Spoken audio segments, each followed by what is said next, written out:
I am 35 years old and the chief attending of emergency medicine at one of the busiest hospitals in Atlanta.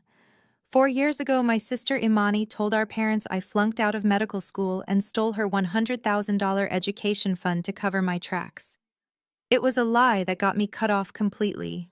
My parents boycotted my residency graduation and refused to attend my wedding. They erased me from their lives. But last month, Imani was rushed into my trauma bay, seizing and covered in sweat. When her attending physician walked in, my mother grabbed my father's arm so hard it left visible bruises. Before I share exactly how I handled the family that threw me away, let me know where you are watching from in the comments below. Hit like and subscribe if you have ever had to build your own empire after your family tried to bury you. The harsh fluorescent lights of the emergency room usually washed out the exhaustion of a 12-hour shift.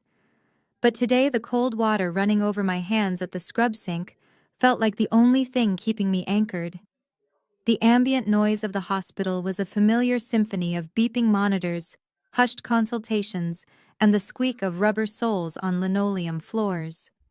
I was drying my hands with a rough paper towel preparing to sign off on my final charts for the evening when the double doors of the ambulance bay blew open.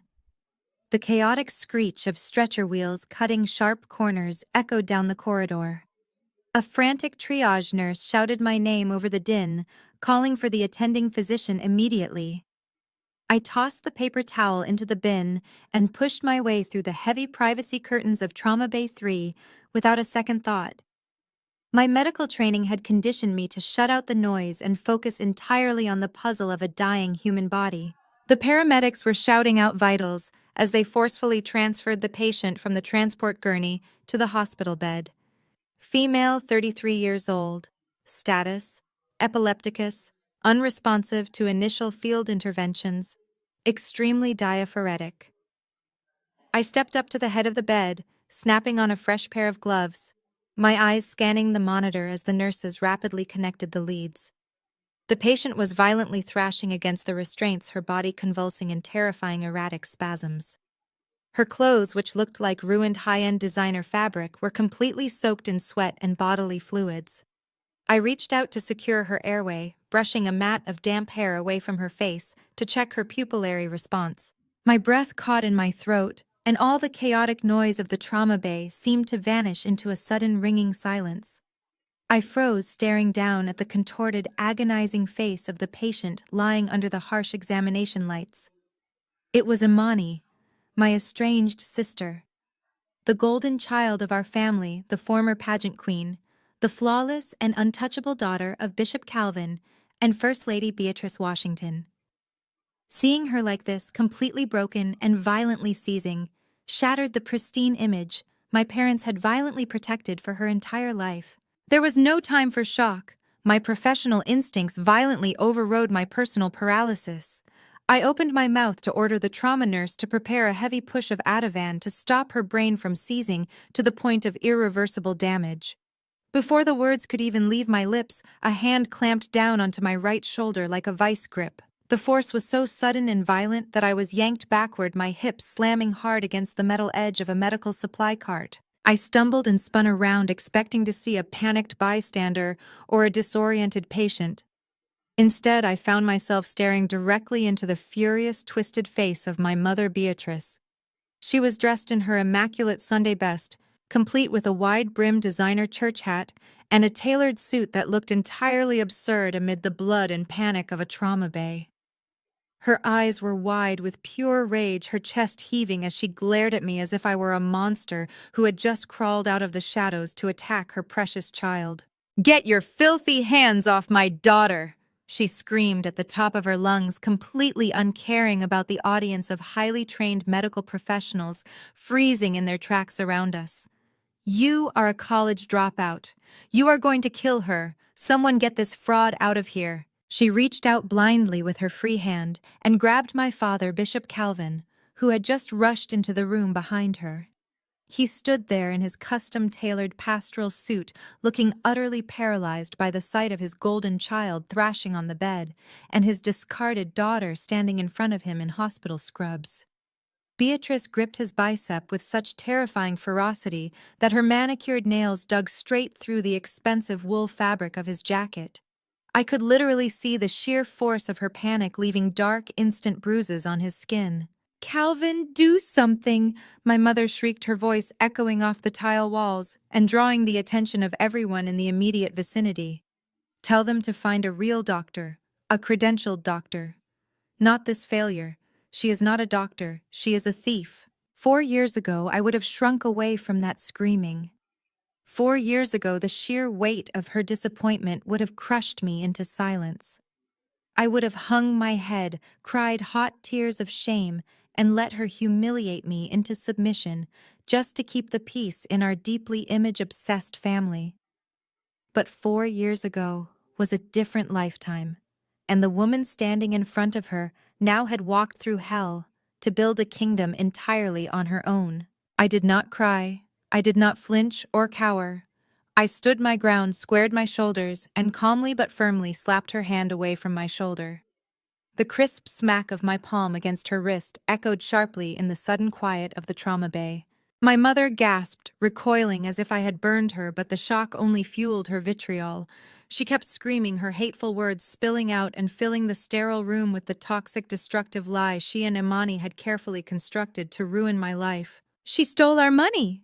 Beatrice yelled to the bewildered trauma nurses and attending staff, who were looking between the two of us in absolute confusion.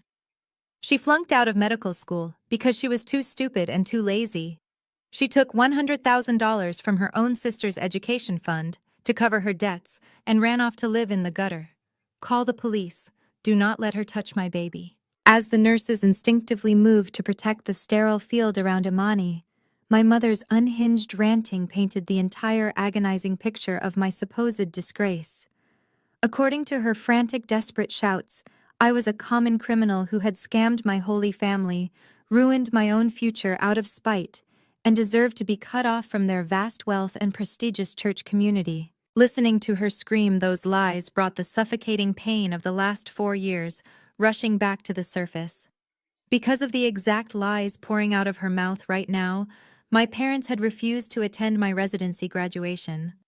I had walked across that stage to accept my honors completely alone. They had boycotted my wedding to my incredibly supportive husband Jamal, leaving an entire side of the church empty on the most important day of my life. They had treated me like a venomous disease and wiped their hands clean of my existence fully and blindly, believing the saintly, perfect Christian image Imani had projected, while deliberately dragging my name through the mud to save herself. Beatrice pointed a violently shaking finger directly at my face, her voice cracking as she demanded that security remove the imposter from the room before I murdered her only successful child. I looked my mother dead in the eye, letting the absolute silence of the room stretch out for one long, agonizing second. I reached up slowly, intentionally, and tapped the heavy gold-plated badge clipped securely to the lapel of my crisp, white attending coat. I made sure she tracked the movement of my hand. I made sure she read every single deeply engraved word reflecting under the bright hospital lights. Dr. Zuri Washington, MD, Chief Attending of Emergency Medicine. The color completely drained from my mother's face as the undeniable reality of those words set in. Her mouth hung open, the hateful insults dying in her throat as she stared at the badge of the daughter she had thrown away. I did not give her a single moment to recover or formulate a new lie. I turned my attention sharply to the hospital security guards who had just rushed through the double doors in response to the shouting. "Pin them to the wall." I ordered, my voice carrying the absolute, unquestionable authority of my position in this hospital. "Keep them away from my patient so I can save my sister's life." The two security guards did not hesitate. They moved in perfect synchronization, firmly grasping my mother by the shoulders and stepping in front of my father. Beatrice shrieked something about a lawsuit, her voice cracking as they guided her backward toward the heavy double doors of the trauma bay. My father raised his hands in a gesture of surrender, his face pale and slick with sweat. He tried to muster that booming pastoral authority that commanded thousands every Sunday, but here in my domain, he was completely powerless. He stumbled backward, his polished loafers squeaking against the tile. Just as the guards were pushing my parents out into the hallway, the doors violently swung inward, nearly striking a triage nurse. Connor barged into the room. He was wearing a rumpled, ill-fitting suit that screamed counterfeit designer, his face flushed an angry, blotchy red. He reeked of cheap cologne and the kind of frantic, desperate energy that comes from losing control of a narrative. He did not even cast a glance toward the bed where his wife lay, thrashing, choking on her own saliva, her designer dress hiked up around her thighs. His eyes locked entirely on me. He marched forward, pointing a trembling finger at my face. "What the hell do you think you are doing?" he demanded, his voice thick with unearned arrogance. "Do you know who I am? I am a premium donor to this hospital network. I pay your salary dropout. Step away from my wife right now before I have you arrested for practicing medicine without a license." I did not flinch. I did not raise my voice. I simply turned away from the crashing monitors and looked him up and down. The sheer audacity of this man, a faux wealthy real estate scammer who had leeched off my family for years trying to intimidate me in my own emergency room, was laughable. I noted the sweat beading on his forehead, the frantic twitch in his jaw. He was terrified, but not for Imani. He was terrified of being found out. But there was no time to dissect his pathetic display. Imani's oxygen saturation was plummeting into the low 80s, the alarm on the monitor shifting to a continuous high-pitched wail. "Listen to me very carefully," I said, my tone dropping to a deadly icy calm that instantly sliced through his yelling. "Your wife is in status epilepticus. Her brain is currently experiencing electrical storms so severe that if I do not intervene in the next 60 seconds, she will suffer irreversible hypoxic brain damage. She will never wake up. I am the chief attending of emergency medicine, and I am the only physician in this building right now qualified to stop her brain from swelling to the point of no return. You do not pay my salary, Connor, but if you do not get out of my sterile zone this exact second, I will have security physically drag you out and ban you from the premises." Connor froze. His mouth opened and closed silently, the bluster instantly evaporating when confronted with absolute, unyielding authority. He glanced at my gold-plated badge, then at the team of trauma nurses staring him down with pure contempt. He took a step back, his faux bravado crumbling into naked panic. I did not wait for him to speak. I snapped my fingers and pointed at the door. The security guards grabbed him by the arms and hauled him backward, his expensive leather shoes dragging across the linoleum.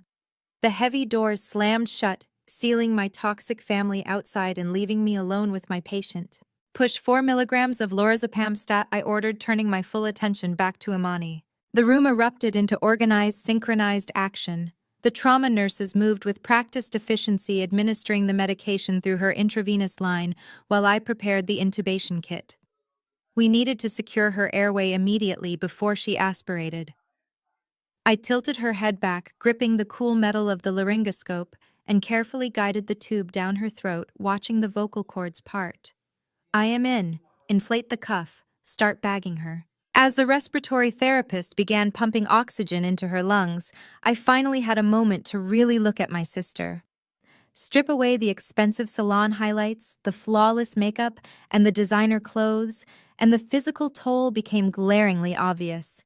Her skin was unnaturally gray and mottled. Her cheekbones protruded sharply under the harsh lights, indicating a rapid, unhealthy weight loss. There were dark, sunken hollows beneath her eyes that no amount of concealer could truly hide. This was not the vibrant, glowing golden child who smiled from the church bulletins. This was a woman whose body was failing from the inside out. Slowly, the violent tremors racking Imani's body began to subside. Her muscles relaxed, her rigid spine loosening as the heavy sedative flooded her nervous system. The monitors, which had been screaming in erratic, terrifying rhythms, began to settle into a steady, rhythmic beep. We had stabilized her. I stepped back, stripping off my soiled gloves and tossing them into the biohazard bin. I let out a slow, controlled breath, the adrenaline of the resuscitation finally beginning to recede, leaving a sharp clarity in its wake. My sister was alive, but she was entirely dependent on a ventilator to breathe. The lead trauma nurse walked over and handed me a clinical iPad. Rapid blood panels and toxicology just came back from the lab, Dr. Washington. She said, her voice unusually quiet, almost hesitant. You need to see this. I took the tablet, swiping my finger across the glass screen to open her chart. I fully expected to see signs of a ruptured aneurysm, a sudden stroke, or perhaps an undiagnosed neurological disorder. I expected a tragic, unpredictable medical emergency that had struck down the perfect, untouchable daughter of the mega church. I braced myself to explain a terrible medical tragedy to my parents. Instead, I stared at a screen glowing with bright red warning flags. My eyes scanned the toxicology report, reading the chemical compounds isolated in her bloodstream: benzodiazepines, amphetamines, high-grade synthetic opioids. The levels were astronomically high, completely off the charts, indicating a lethal, highly illicit cocktail of expensive narcotics that had completely overwhelmed her central nervous system and sent her body into shock. This was not a random medical event.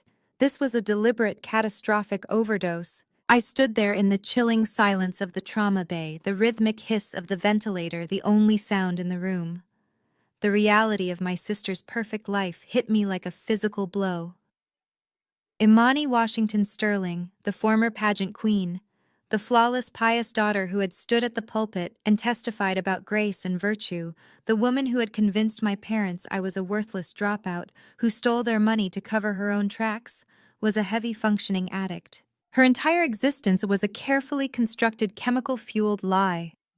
The pristine respectability politics my parents prized above their own flesh and blood were nothing but a smokescreen for her severe addiction. And now that flawless facade was finally bleeding out onto my sterile emergency room floor, leaving me holding the undeniable scientific proof of her deceit in the palm of my hand. I traced my finger over the digital lines of the toxicology report displayed on the clinical tablet. The glowing red text feels like an anchor dropping straight into the pit of my stomach. Benzodiazepines, amphetamines, and a terrifyingly high concentration of fentanyl derivatives. The holy trinity of a high-end, extremely expensive addiction. The chemical cocktail currently ravaging her veins is not something you buy on a random street corner. It is meticulously sourced, the kind of habit that requires a very steady, very large stream of disposable income to maintain. I look up from the tablet to my sister, who is now rhythmically breathing only because a mechanical ventilator is forcing air into her lungs. The golden child. The pastor's perfect daughter.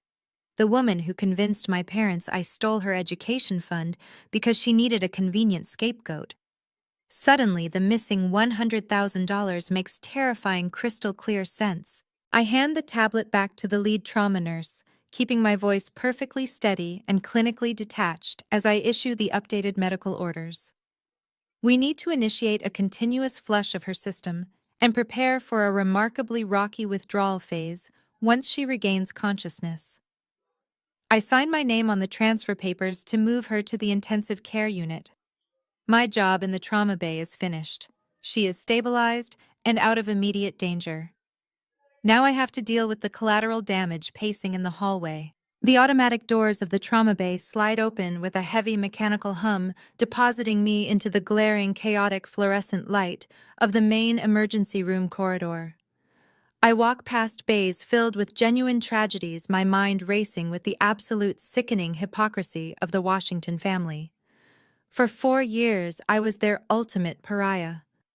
I was the cautionary tale my father used in his Sunday sermons about the prodigal daughter who turned her back on grace, stole from her own blood, and was cast out into the wilderness.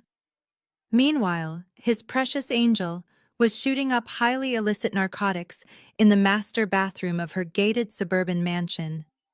The sheer audacity of their performance makes my blood run hot, but I force my expression into an impenetrable mask of absolute professional calm. I round the corner into the main waiting room.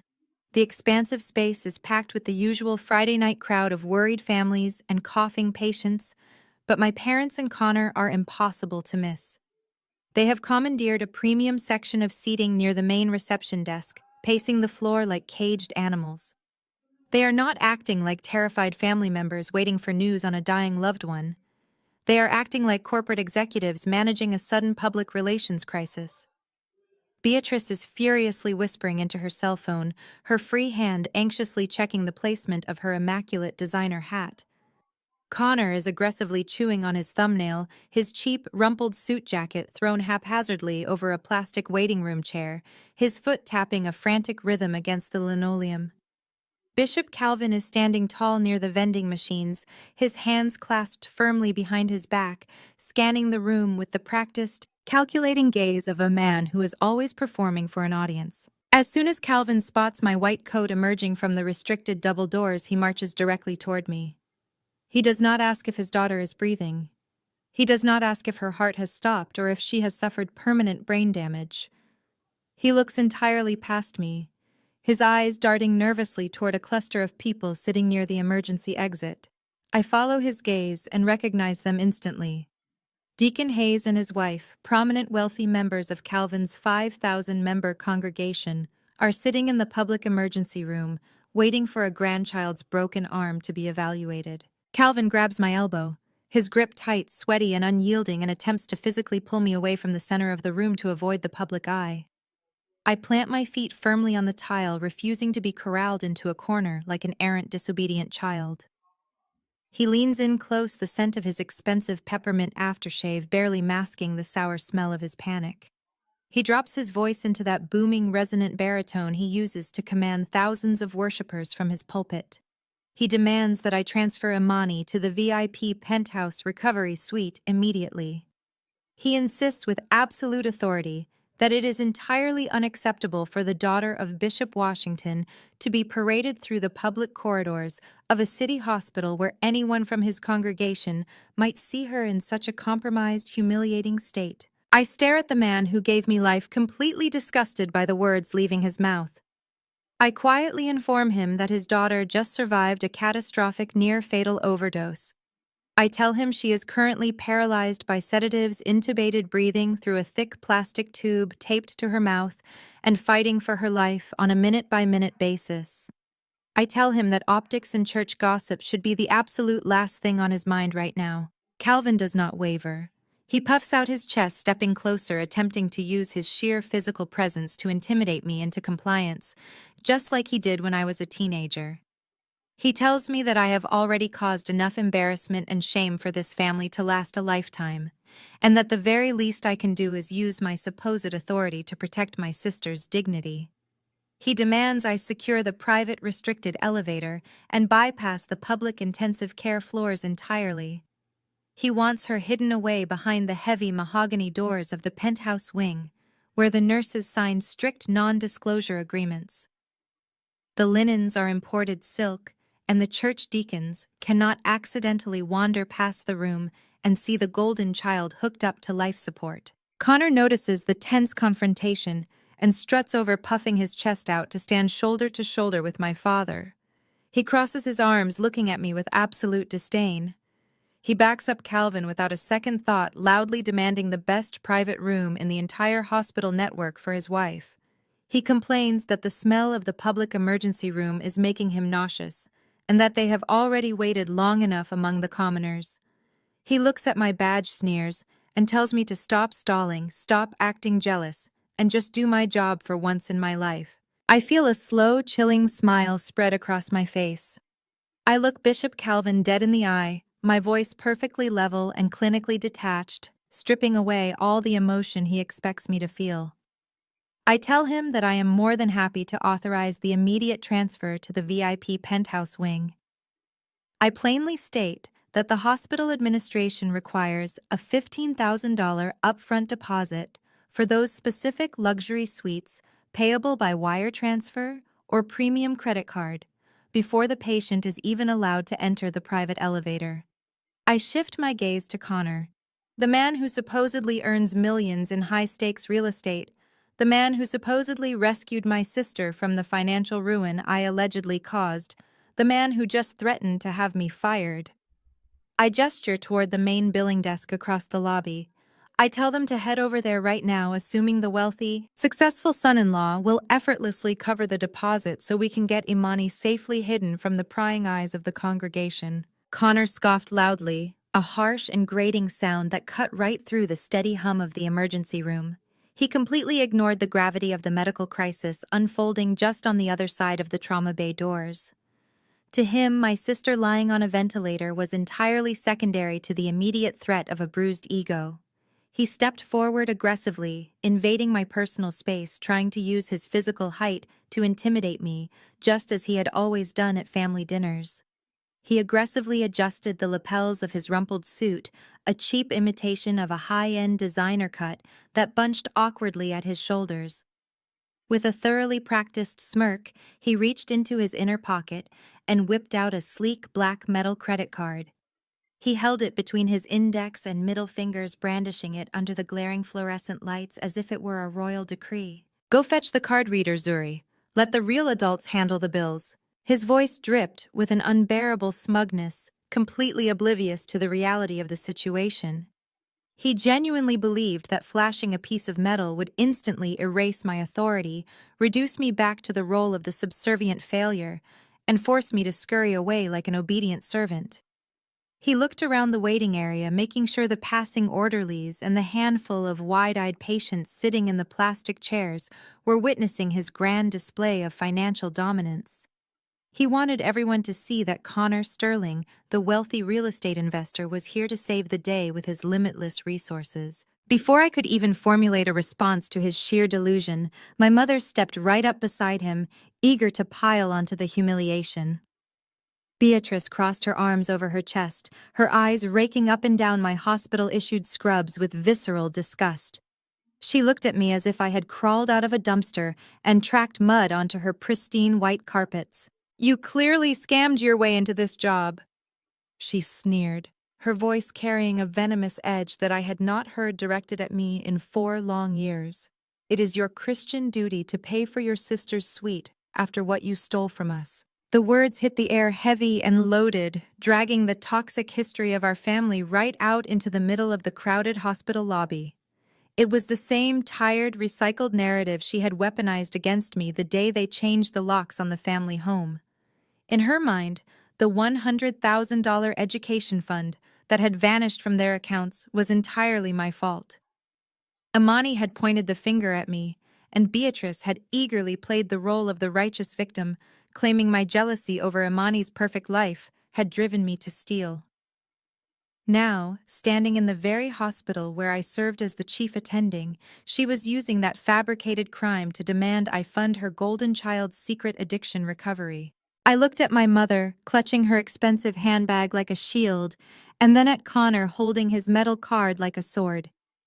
I looked at the utter absurdity of these two people standing in my emergency room demanding VIP treatment for a woman whose veins were currently flooded with black market narcotics, all while trying to shame me for a theft I never committed. I started to laugh. It was not a polite chuckle or a nervous giggle. I laughed aloud, a full, rich, booming sound that echoed right in the middle of the busy emergency room. Several nurses at the main station turned their heads, their eyes wide with surprise. A passing respiratory therapist paused in his tracks. My laughter was completely devoid of the fear and submission my parents had always demanded from me. It was the laugh of a woman who had spent 4 years breaking her back to build a massively successful medical career, while the people who discarded her were entirely bankrolling their lives on fake wealth and empty promises. My mother's face twisted into a mask of pure fury. "How dare you laugh at me?" she hissed, her voice shaking with rage. "We are talking about your sister's life and our family's reputation." I abruptly stopped laughing, my expression instantly hardening back into a clinical, unyielding mask. I did not owe them a single dime, and I certainly did not owe them the comfort of keeping their secrets. I turned away from my seething mother and raised my hand, signaling the senior billing nurse who had been watching the entire confrontation from the triage desk. Maria, an experienced nurse who had absolutely zero patience for entitled family members, quickly unclipped the mobile payment terminal from her station and marched over to us. She looked at Connor with an unimpressed, flat expression, holding out the black plastic machine. $15,000 for the VIP suite deposit, sir," Maria stated clearly, her voice devoid of any customer service warmth. We require the payment to clear before transport is authorized. Connor practically snatched the machine from her hands, shooting me a triumphant, arrogant glare. He held the black metal card with a flourish, making a grand theatrical show of sliding it through the reader. He pressed the heavy card firmly into the slot and swiped it down, fully expecting the machine to instantly print out a receipt, cementing his status as the family savior. We all stood in silence as the digital screen displayed the word processing. My father stood slightly behind my mother, his chest puffed out, waiting for the transaction to finalize so he could resume barking orders about moving Imani out of the public eye. My mother shot me a final superior glare, as if this transaction would definitively prove that my medical degree was nothing compared to the sterling family wealth. The machine paused for 2 agonizing seconds, and then the terminal emitted a sharp, loud, incredibly distinct electronic beep. The bright digital screen flashed a bright red error message that was entirely impossible to misinterpret. Declined. The sharp electronic beep of the mobile payment terminal sliced through the heavy tension of the emergency room lobby like a sterile scalpel. It was a single abrupt sound followed instantly by the bright glaring red letters flashing across the small digital screen. Declined. Connor blinked his head, jerking back slightly as if the machine had just physically struck him. The insufferable smug smirk that had been plastered across his face completely froze, then slowly melted away, replaced by an expression of pure, unadulterated confusion. He let out a harsh, breathless scoff, his hand shooting out to snatch the heavy metal card right back out of the billing nurse's hand. He held it up, staring at the black titanium, as if it had somehow betrayed him. He muttered something under his breath, a frantic string of excuses about automated fraud protection triggers and aggressive security algorithms, loudly explaining to absolutely no one in particular that his premium bank constantly locked his elite accounts whenever he traveled or made large, unexpected medical purchases. It was a pathetic, transparent excuse, a desperate attempt to maintain his facade of limitless wealth, but my parents clung to it like drowning sailors to a life raft. Beatrice nodded eagerly, adjusting her posture and giving me a superior icy glare that clearly communicated this was merely a temporary delay in my ultimate inevitable humiliation. Connor dug his trembling fingers deep into the pockets of his designer wallet, pulling out a thick platinum American Express card. He handed it to Maria with a tight, forced smile that did not quite reach his wildly darting eyes, instructing her to run it again, telling her to push it through the system manually if she had to. Maria, a veteran nurse who possessed the blank, unbothered expression of a woman who had spent 20 years dealing with every conceivable flavor of arrogance the city had to offer, did not say a single word. She simply took the platinum card, swiped it smoothly through the side of the terminal, and waited. The machine paused. We all waited under the glaring fluorescent lights, the silence stretching out into an agonizing, humiliating eternity. Then came the second high-pitched beep. The red letters flashed again. Declined. The color began to drain entirely from Connor's face, leaving him looking sickly and pale under the harsh hospital lighting. The tips of his ears turned a blotchy, furious red. He snatched the second card back, his hands visibly shaking now, the polished veneer of the successful real estate mogul completely shattering before my eyes. He tore frantically through the leather folds of his wallet, completely abandoning the high-tier metal cards and pulling out a standard plastic blue Visa card, the kind attached to a basic, everyday checking account. He shoved it aggressively at Maria, his voice rising in pitch, entirely losing its previous smooth confidence. He demanded she type the numbers in manually loudly, accusing her of using a broken, outdated machine, blaming the hospital's entire financial network for his public embarrassment. Maria did not argue. She tapped the digits deliberately onto the keypad, hit enter, and calmly turned the screen around so Connor could read the glowing text for himself. Insufficient funds. Connor completely lost his mind. The reality of his empty accounts crashing down on him in front of his wealthy in-laws triggered a total, unhinged meltdown. He slammed his fist down hard against the edge of the reception desk, screaming that the hospital's billing system was a complete joke.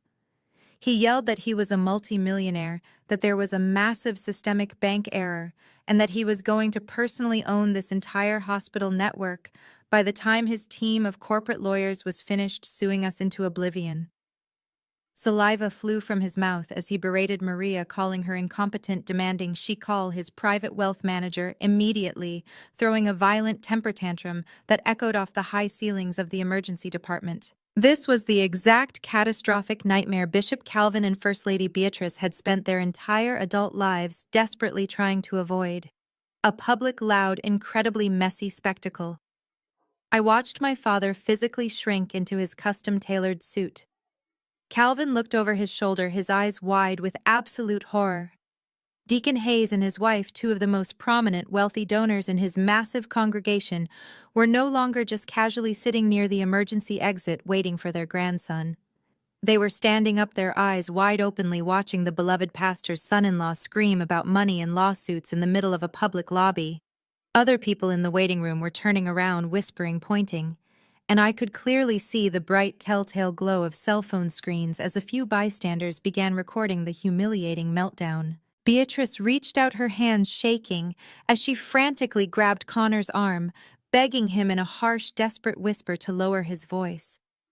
She reminded him of the church members watching, pleading with him to compose himself, to act like a gentleman, to call his bank quietly in the corner so they could just pay the $15,000 and get Imani out of this filthy public place. She was still desperately clinging to the illusion that Connor actually had the money, terrified of the social ruin unfolding around her. But Connor was not listening to her. He violently yanked his arm out of her grasp. The reality of his declined cards had triggered a completely different, much darker kind of panic inside his head. He stopped yelling at the billing nurse and spun around to face me, his chest heaving. His eyes were wide, darting frantically toward the heavy double doors of the trauma bay where his wife lay, hooked up to a ventilator. I could practically see the terrifying realization clicking into place behind his eyes. If he could not pay the $15,000 upfront deposit for the private, secluded VIP penthouse suite, Imani would have to be transferred immediately to the standard public intensive care unit. And if she went to the standard intensive care unit, she would be under standard hospital protocols. That meant official, unsealed, highly scrutinized medical records. It meant a formal, documented toxicology report detailing her massive, catastrophic overdose on a lethal cocktail of illegal narcotics. It meant mandatory reports to the state, potential police involvement, and a permanent, undeniable stain on her official record that no amount of church money, prayer, or public relations spin could ever erase. His perfect, highly profitable marriage to the pastor's flawless daughter was about to explode into a massive criminal scandal. Connor abruptly changed his entire demeanor. He smoothed down the lapels of his rumpled suit jacket, slicked his sweaty hair back from his forehead, and looked at me with wild, desperate, terrifying eyes. He completely abandoned the argument about the bank error. He loudly declared that Imani did not need to be in this incompetent, filthy public hospital anyway. He announced, his voice carrying a manic edge, that he was taking her out of our care immediately. He claimed he knew a private, incredibly discreet rehabilitation clinic up in the mountains that catered specifically to high-net-worth individuals, a place where they did not ask intrusive questions, where they did not run unnecessary tests, and where they absolutely never involved the authorities. He demanded that I release her to his custody right this very second so he could arrange a private transport. I stared at him, my expression completely flat, completely unmoved by his frantic demands. I calmly informed him that his wife was currently paralyzed by medical sedatives, relying entirely on a mechanical ventilator to push oxygen into her failing lungs, and that attempting to move her without a fully equipped mobile intensive care unit would be a guaranteed instantaneous death sentence. Connor did not care. The threat of her medical records going public completely outweighed the threat to her life. He puffed his chest out, stepping into my personal space, his voice dripping with venomous, desperate entitlement. He reminded me loudly that he was her legal, lawful husband, and he was her primary medical proxy. Under the law, he stated, he had the absolute, undeniable right to refuse care on her behalf. He had the right to sign her out against medical advice regardless of my medical opinion. He turned his back to me, practically climbing over the reception desk as he screamed at Maria to print the AMA release forms immediately. He demanded the paperwork, threatening to call the police on the hospital for kidnapping if we held his wife against his legal will. Maria hesitated, her hands hovering over her keyboard, her eyes darting toward me for guidance. She knew as well as I did that letting that woman leave meant letting her die. I gave Maria a microscopic, almost imperceptible nod. She hit the print button. The machine whirred, spitting out the heavy stack of legal waivers. Maria placed the paperwork on the counter, sliding a black pen right to the edge. Connor snatched the pen up, a triumphant, manic, deeply terrifying gleam in his eye, as he leaned over the desk, fully prepared to sign away his wife's life, fully prepared to let her suffocate in the back of a private car, just to protect his own dark secrets and keep his fraudulent lifestyle intact. As the tip of his pen moved down to touch the final signature line, I stepped forward. I did not raise my voice, and I did not ask for permission. I reached out and slammed my bare hand down hard, flat across the clipboard, physically pinning the paperwork to the desk and blocking his pen, utterly refusing to let him secure his exit.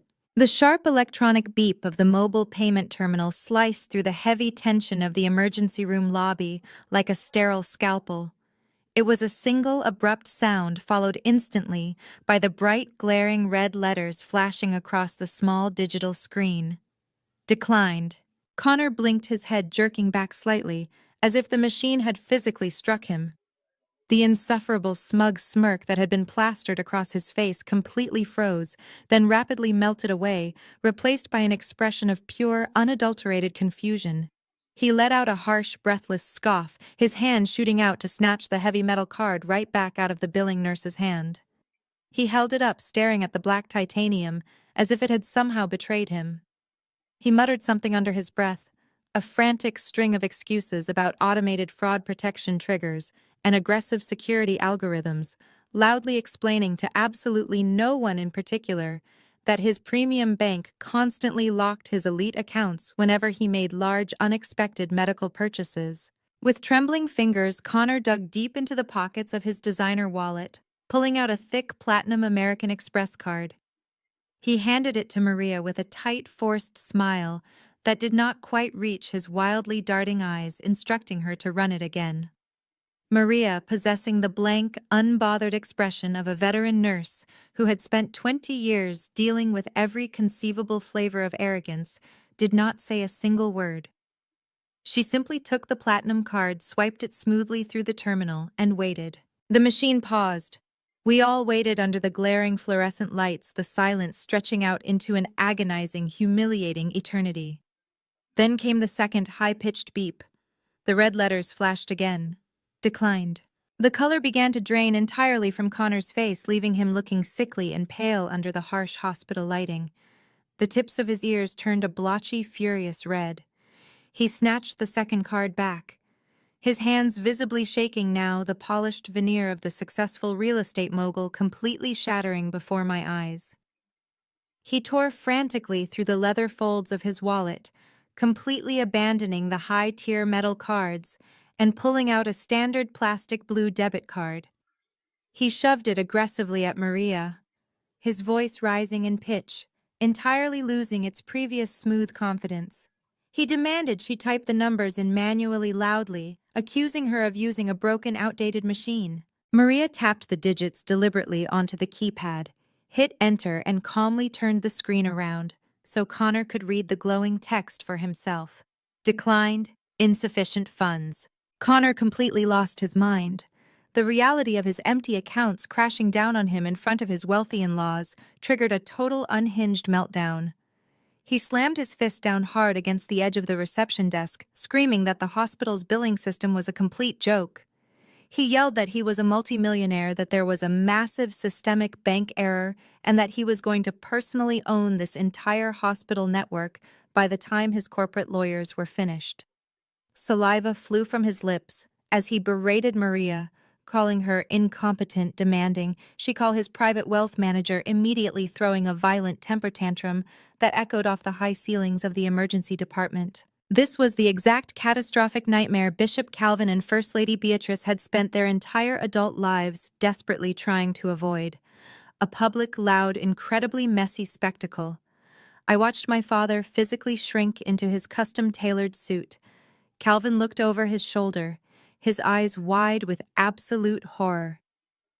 Deacon Hayes and his wife, two of the most prominent wealthy donors in his massive congregation, were no longer just casually sitting near the emergency exit waiting for their grandson. They were standing up, their eyes wide openly, watching the beloved pastor's son-in-law scream about money and lawsuits in the middle of a public lobby. Other people in the waiting room were turning around, whispering, pointing, and I could clearly see the bright telltale glow of cell phone screens as a few bystanders began recording the humiliating meltdown. Beatrice reached out her hands, shaking as she frantically grabbed Connor's arm, begging him in a harsh, desperate whisper to lower his voice. She reminded him of the church members watching, pleading with him to compose himself, to act like a gentleman, to call his bank quietly in the corner so they could just pay the deposit and get Imani out of this filthy public place. She was still desperately clinging to the illusion that Connor actually had the money, terrified of the social ruin unfolding around her. But Connor was not listening to her. He violently yanked his arm out of her grasp. The reality of his declined cards had triggered a completely different, much darker kind of panic inside his head. He stopped yelling at the billing nurse and spun around to face me, his chest heaving.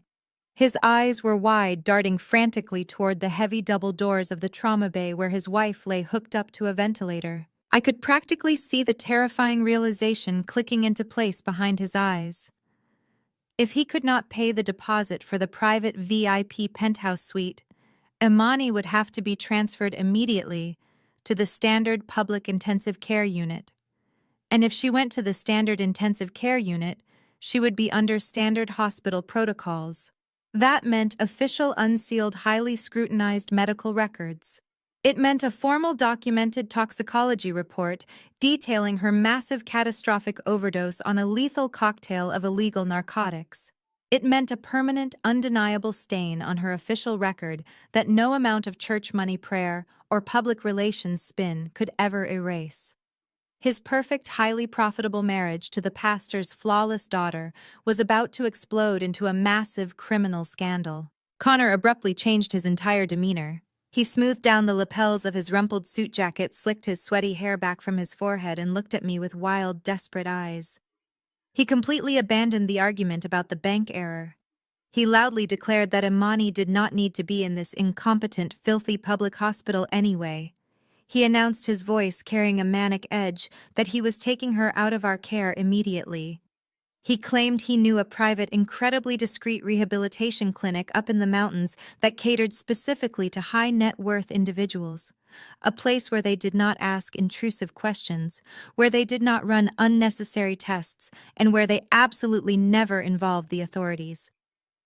He demanded that I release her to his custody right this very second so he could arrange a private transport. I stared at him, my expression completely flat, completely unmoved by his frantic demands. I calmly informed him that his wife was currently paralyzed by medical sedatives, relying entirely on a mechanical ventilator to push oxygen into her failing lungs, and that attempting to move her without a fully equipped mobile intensive care unit would be a guaranteed instantaneous death sentence. Connor did not care. The threat of her medical records going public completely outweighed the threat to her life. He puffed his chest out, stepping into my personal space, his voice dripping with venomous, desperate entitlement. He reminded me loudly that he was her legal, lawful husband, and he was her primary medical proxy. Under the law, he stated he had the absolute, undeniable right to refuse care on her behalf. He had the right to sign her out against medical advice, regardless of my medical opinion. He turned his back to me, practically climbing over the reception desk, as he screamed at Maria to print the AMA release forms immediately. He demanded the paperwork, threatening to call the police on the hospital for kidnapping if we held his wife against his legal will. Maria hesitated, her hands hovering over her keyboard, her eyes darting toward me for guidance. She knew as well as I did that letting that woman leave meant letting her die. I gave Maria a microscopic, almost imperceptible nod. She hit the print button. the machine whirred, spitting out the heavy stack of legal waivers. Maria placed the paperwork on the counter, sliding a black pen right to the edge. Connor snatched the pen up, a triumphant, manic, deeply terrifying gleam in his eye, as he leaned over the desk, fully prepared to sign away his wife's life, just to protect his own dark secrets. As the tip of his pen moved down to touch the final signature line, I stepped forward. I did not raise my voice, and I did not ask for permission. I reached out and slammed my bare hand down hard flat across the clipboard, physically pinning the paperwork to the desk.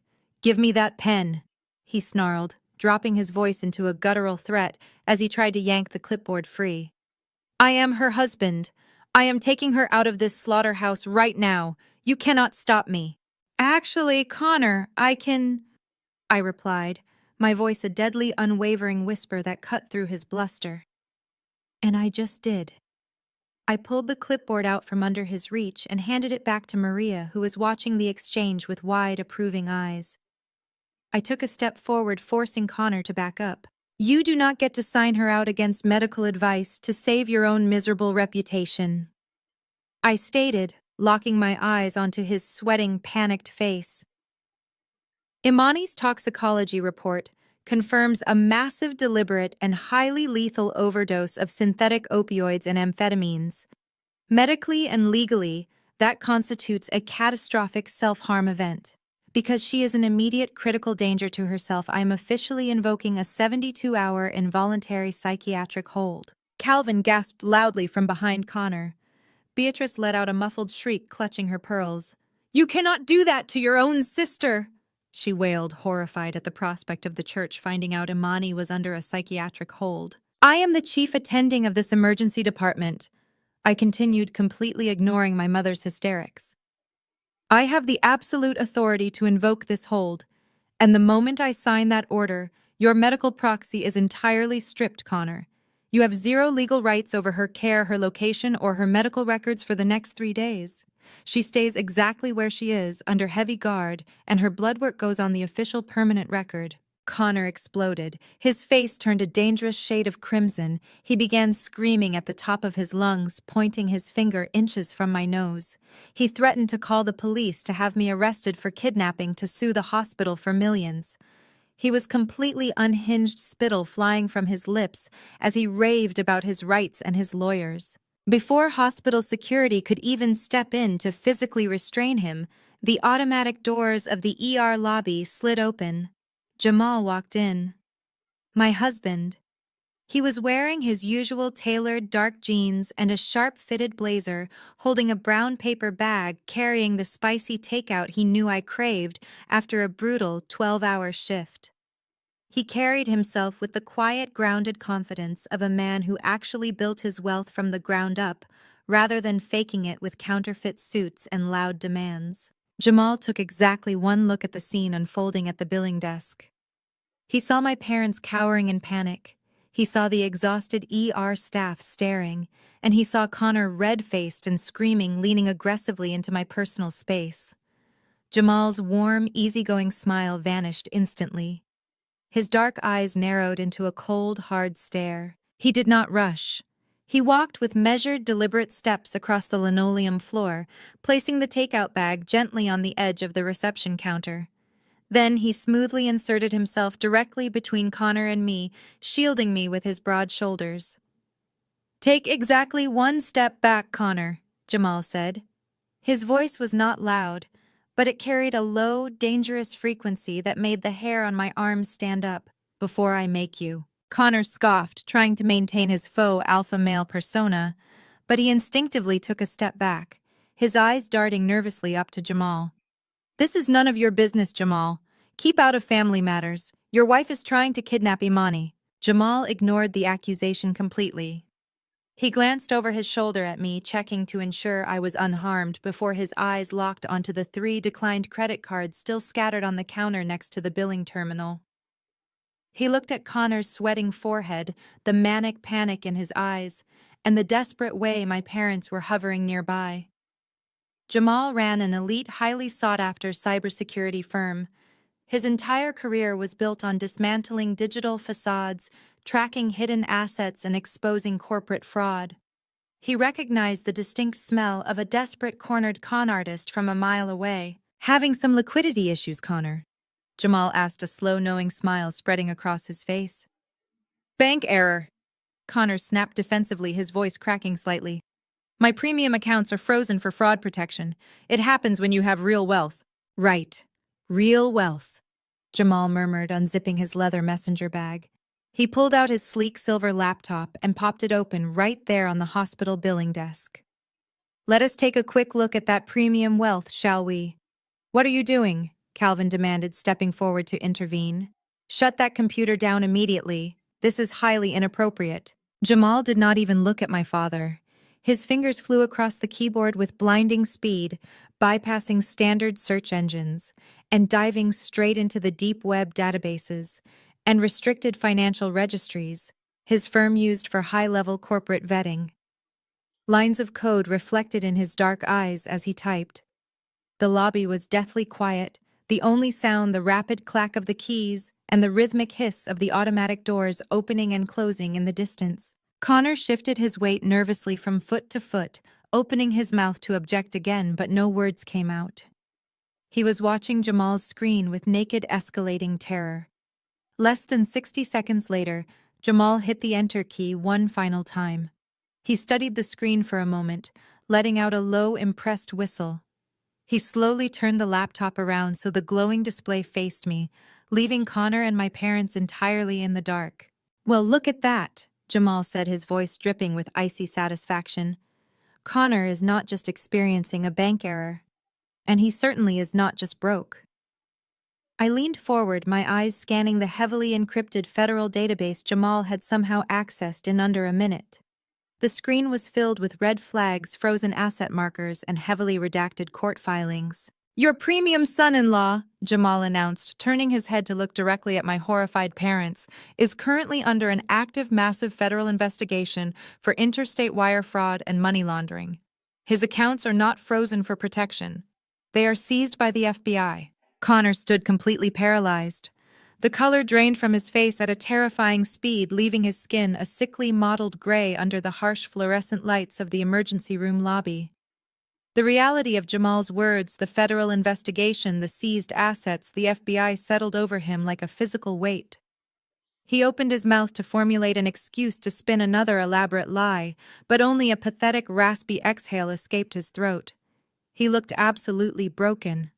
Beatrice clutched her chest, her eyes wide with unadulterated horror as she stared at the glowing laptop screen, unable to comprehend that her perfect, high-value son-in-law was a common criminal. But Bishop Calvin was a man of action, a man entirely obsessed with optics and public perception. He snapped his head around, scanning the waiting room. He saw Deacon Hayes standing by the vending machines, his cell phone raised, capturing the entire humiliating spectacle. He saw the whispers rippling through the crowd of patients and nurses.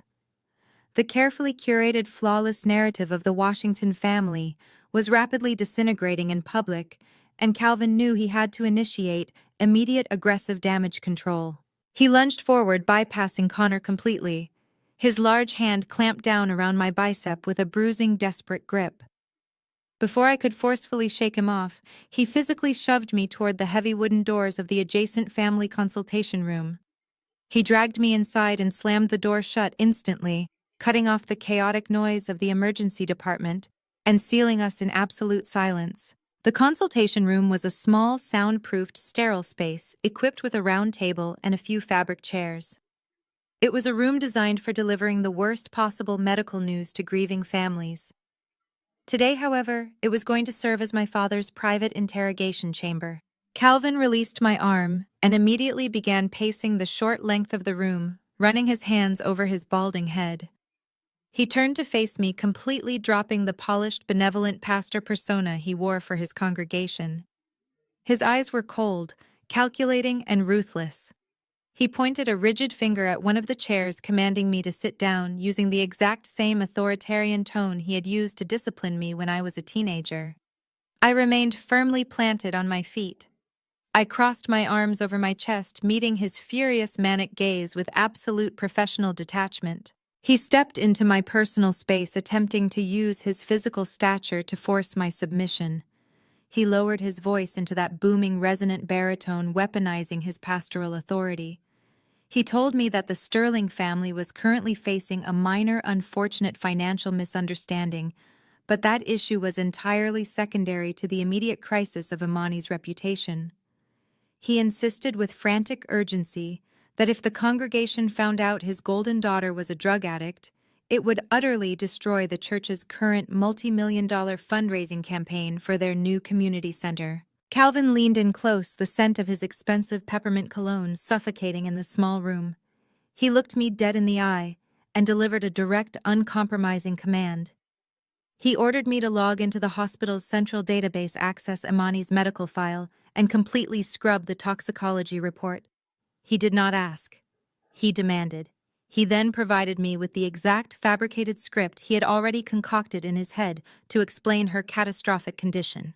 Imani did not overdose on a lethal cocktail of synthetic opioids and amphetamines, he stated, his voice dripping with forced conviction. She had a severe, sudden allergic reaction to shellfish at a private catered dinner party. It was a tragic, unavoidable medical emergency. It was an act of God, not a moral failing. He invoked the scripture demanding I perform my familial and Christian duty to protect the righteous, untouchable image of the Washington family from the malicious gossip of the public. I did not blink. I did not waver. I simply stared at the man who had given me life, a man who was actively ordering a medical professional to commit a massive career-ending crime just to save his weekly tithing numbers. I told him absolutely not. I kept my voice perfectly level, stripping away any emotion he could possibly use against me. I informed him that the rapid blood panels were already logged, time-stamped, and permanently distributed to the lab technicians, the intensive care unit charge nurses, and the hospital's legal risk management team. I told him the truth was already cemented in the system, and no amount of pastoral intimidation could erase the chemical reality of his daughter's severe addiction. Calvin's face contorted into a mask of pure, unadulterated venom. The sheer rage of being denied by his chosen scapegoat caused him to lose what little restraint he possessed. He unleashed a torrent of deeply personal, vicious insults, abandoning the church crisis to attack me directly. He called me a bitter, jealous dropout who had spent her entire miserable life resenting Imani's grace, beauty, and favor. He laughed a harsh, cruel laugh, claiming that I was only doing this because I was pathetic and lonely. He said I was furious that I could never secure a high-value, wealthy provider like Connor. He actually stood there and praised the man, entirely ignoring the fact that his precious son-in-law was currently dodging federal wire fraud charges. He told me I was weaponizing my little hospital job to destroy my sister out of pure, unchristian spite. Then came the ultimate threat. Calvin pulled his sleek smartphone from his tailored slacks, waving it aggressively in my face. He promised me that if I did not walk out of this consultation room and alter those medical records this exact second, he would personally call the chief executive officer of the hospital network. He boasted about his status as a platinum-tier donor, his extensive political connections within the city council, and his influence over the hospital board of directors. He swore he would have my medical license permanently revoked before sunrise. He promised to entirely destroy my career, leaving me with absolutely nothing, ensuring I was publicly disgraced and banned from practicing medicine in this state ever again. The silence in the soundproofed room grew incredibly heavy. Calvin stood there, his chest heaving, his jaw set in a hard line. He fully expected me to crumble into tears. He expected me to drop to my knees, beg for his forgiveness, and obediently log into the computer system to forge the documents. He expected the terrified, submissive girl he had banished to the streets 4 years ago. Instead, I let out a slow, controlled breath. I looked down at my gold-plated badge, the badge I had earned through grueling, sleepless years of medical school and residency, while completely cut off from his financial support. I looked back up at his furious, expectant face. I kept my voice dangerously quiet and perfectly articulated. I explained to him using precise legal terminology that altering a time-stamped verified medical record to cover up an illicit drug overdose is not just a breach of internal hospital policy. It is a severe federal felony. It carries mandatory, unavoidable prison time.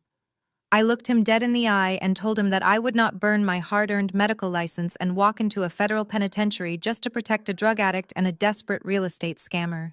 Calvin's mouth dropped open, genuinely shocked by my absolute unyielding refusal. He took a sharp breath, preparing to shout another threat, ready to escalate his intimidation tactics. I held up my hand, cutting him off completely. I took a deliberate step toward the heavy wooden door, grasped the silver handle, and pulled it open. Jamal was standing right outside in the hallway, his laptop tucked securely under his arm. His expression was a mask of cold, calculated fury, his dark eyes locked onto my father. I waved my husband into the small, sterile room and softly clicked the door shut behind him, sealing the three of us inside. I turned back to Bishop Calvin, who was now staring at Jamal with a potent mixture of confusion and rapidly rising panic. I took my husband's hand, feeling the solid, reassuring warmth of his grip. I looked at the man who had cast me out and told him that since we were finally having an honest private conversation about frauds, family failures, and high-value men, it was time to address the true rot at the center of this family. I told him it was time to dismantle a 4-year-old lie. It was time to talk about the missing $100,000. Calvin blinked, the sheer audacity of my statement momentarily freezing the frantic self-righteous fury on his face. He looked from me to Jamal, his eyes raking over my husband with undisguised contempt.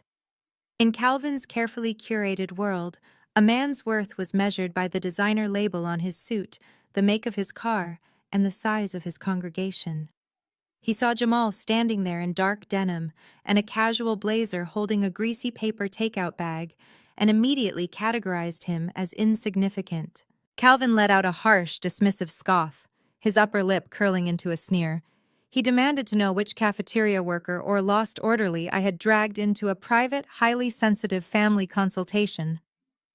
He pointed a rigid finger at the door, barking a command for Jamal to leave the room immediately, threatening to call hospital administration and have him fired for gross insubordination and trespassing. Jamal did not move a single inch. He did not flinch, and he certainly did not obey. Instead, he smiled. It was a sharp, dangerous expression that did not reach his dark eyes. He calmly placed the takeout bag on the small, circular table, smoothed the lapels of his blazer, and extended his right hand toward my father. Jamal stated with absolute unwavering authority that he was no orderly. He introduced himself formally as my husband, the founder and chief executive officer of an elite cybersecurity firm, and the man who was currently watching a supposed man of God make a monumental fool of himself. Calvin recoiled violently, stumbling backward a half step as if Jamal had physically struck him across the jaw. A husband. The word seemed to short-circuit his brain. I had gotten married without his permission, without his blessing, without a massive, heavily publicized church spectacle to boost his social standing. He began to sputter, his face turning a mottled red, demanding to know how I could disrespect the Washington family legacy by eloping in secret with a complete stranger. I cut him off immediately. I stepped forward, closing the distance between us, forcing him to look at me. I told him in a voice as cold as ice that we were not here to discuss my wedding. We were here to discuss the night he threw me out of his house with nothing but a trash bag full of clothes and a broken heart. I looked straight into his eyes and laid bare the absolute rotting center of our family's dysfunction. I stated the fact plainly. 4 years ago, he had banished his own daughter to the streets without a second thought because Imani came to him crying. Perfect manufactured tears, claiming I had hacked into the family trust and stolen the $100,000 joint education fund. Calvin immediately puffed out his chest, his pastoral pride and stubborn ego rushing back to defend his terrible choices. He stated aggressively that the bank statements did not lie. He yelled that the money had been wire transferred completely out of the joint account the exact same week my medical school tuition was officially due. He pointed his finger at me again, accusing me of being a jealous, spiteful thief. He claimed I stole the money because I was too bitter and insecure to accept that Imani deserved a beautiful, lavish wedding and a comfortable high society life with a successful man. I let out a short, hollow laugh that echoed off the soundproofed walls of the consultation room. The sound made Calvin flinch. I asked him if he honestly truly believed I needed to steal his money to pay for my medical education. I took another deliberate step forward, backing him against the wall. I told him I never touched a single solitary cent of that trust fund. I never needed to. I revealed the truth I had kept buried for years. I had been accepted into the Johns Hopkins University School of Medicine on a full-ride merit-based academic scholarship. Every single semester, every expensive lab fee, every clinical rotation, and every textbook was completely paid for by the university because I was at the absolute top of my class. Calvin stared at me in stunned, breathless silence. His jaw went slack. He demanded to know why I had never told them why I had hidden such a massive, prestigious achievement from my own parents. I turned my head slightly, gesturing toward the empty chairs, evoking the invisible presence of my mother. I told him to ask his precious wife. I reminded him of the countless times Beatrice had pulled me aside before church banquets and high society galas, her perfectly manicured fingers digging painfully into my arm. I quoted her exact venomous words. Beatrice had repeatedly commanded me to stop talking about science, medicine, and my grades. She had told me with absolute disgust that my intelligence was intimidating and unladylike. I kept my eyes locked on my father, watching the reality of his wife's cruelty wash over him. I reminded him of Beatrice's constant warnings. She had told me that high-value, wealthy men like Connor did not want a woman who was smarter than them. She warned me that if I kept acting so ambitious and fiercely independent, I would scare off every suitable prospect in the city and end up a lonely, miserable spinster. I told Calvin, my voice completely devoid of any remaining affection, that I kept my full-ride scholarship a strict secret because in the Washington household, my academic brilliance was not a point of pride. It was treated as a social liability, an ugly, embarrassing flaw to be hidden away in the shadows, so I would not accidentally outshine the beautiful, flawless, and utterly dependent Imani. Calvin's mouth opened and closed silently. The righteous, booming anger drained entirely out of him, replaced by a creeping, terrifying doubt that visibly shook his imposing frame. If I had a full-ride scholarship, if my tuition was completely covered by the university, his entire self-righteous justification for disowning me evaporated into thin air. He had thrown away his innocent daughter based on a total fabrication. He stammered, his voice losing all its pastoral authority, cracking under the weight of the undeniable truth. He asked the only logical question left. He asked that if I did not take the $100,000, where did the money go? I did not answer him. I simply stepped back, crossing my arms, and let my husband take the floor. Jamal stepped forward, his expression completely unreadable. He unzipped his leather messenger bag with a sharp metallic zip. He reached inside and pulled out a thick, heavy, meticulously bound financial dossier. He held it in the air for a fraction of a second, letting Calvin see the red federal seals and the bank logos printed on the cover.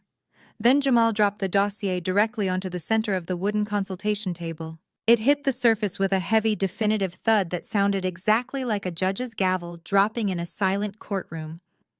The heavy thud of the financial dossier hitting the consultation table sounded exactly like a judge's gavel dropping in a silent, condemned courtroom. The room went deathly still. The frantic, self-righteous fury that had been radiating from Bishop Calvin instantly evaporated, replaced by a suffocating, paralyzing tension. He looked from the thick stack of paper to Jamal, his eyes raking over my husband with undisguised aristocratic contempt. In Calvin's carefully curated, image-obsessed world, a man's worth was measured entirely by the designer label on his suit, the make of his luxury vehicle, and the size of his congregation. He saw Jamal standing there in dark denim and a casual blazer, holding a greasy paper takeout bag, and immediately categorized him as insignificant. Calvin let out a harsh, dismissive scoff, his upper lip curling into a sneer. He demanded to know which cafeteria worker or lost hospital orderly I had dragged into a private, highly sensitive family consultation. He pointed a rigid finger at the door, barking a command for Jamal to leave the room immediately, threatening to call hospital administration and have him fired for gross insubordination and trespassing. Jamal did not move a single inch. He did not flinch, and he certainly did not obey. Instead, he smiled. It was a sharp, dangerous expression that did not reach his dark eyes.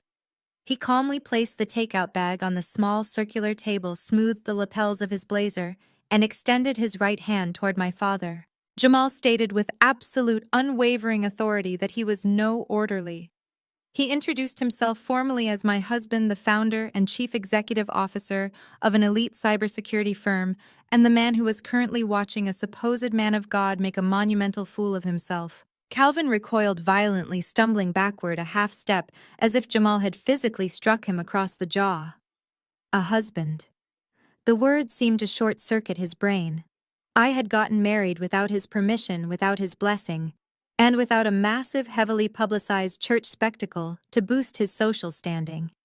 He began to sputter, his face turning a mottled red, demanding to know how I could disrespect the Washington family legacy by eloping in secret with a complete stranger. I cut him off immediately.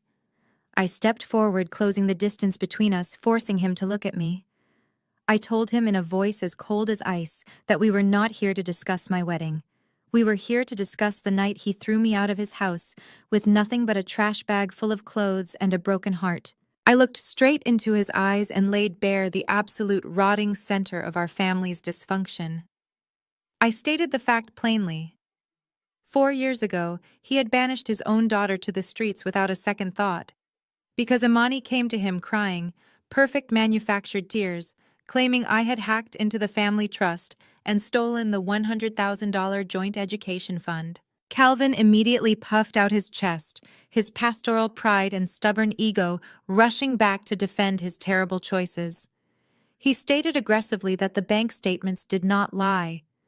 He yelled that the money had been wire transferred completely out of the joint account the exact same week my medical school tuition was officially due.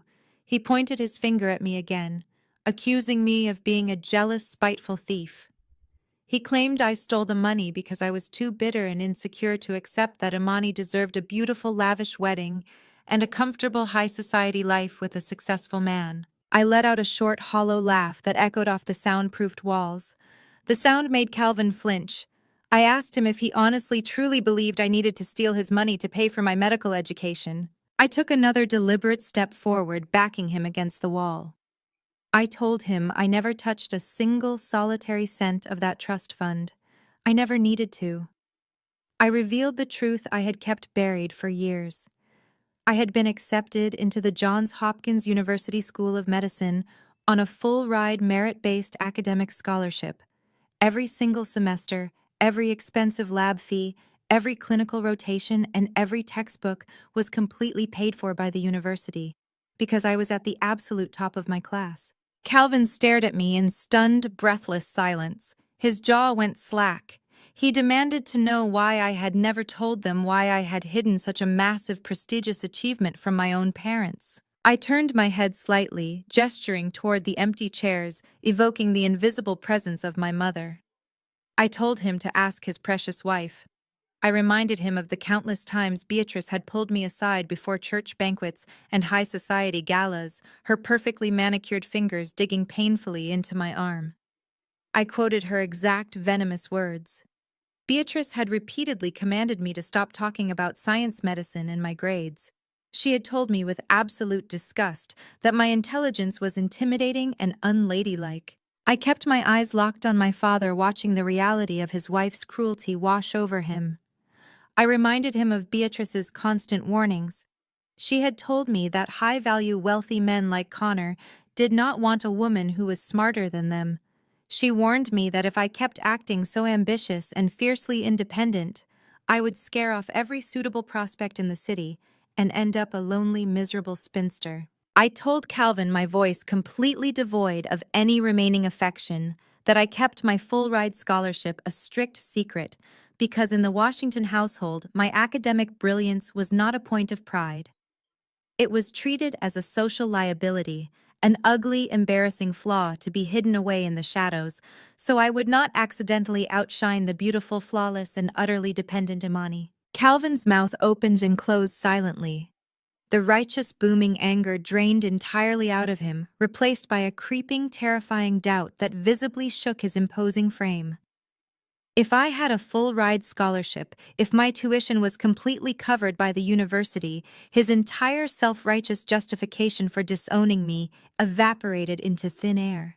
He had thrown away his innocent daughter based on a total fabrication. He stammered, his voice losing all its pastoral authority, cracking under the weight of the undeniable truth. He asked the only logical question left. He asked that if I did not take the $100,000, where did the money go? I did not answer him. I simply stepped back, crossing my arms, and let my husband take the floor. Jamal did not gloat. He operated with the cold surgical precision of a man dismantling a bomb.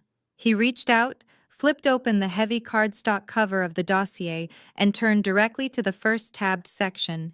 He smoothed the page flat and rotated it so it directly faced my father. "This is the transaction history for the Joint Educational Trust Fund," Jamal stated, his finger tapping a highlighted row of numbers. "The $100,000 you accused your daughter of stealing. I pulled the bank routing data, the wire transfer authorizations, and the digital footprints from the exact day the account was drained."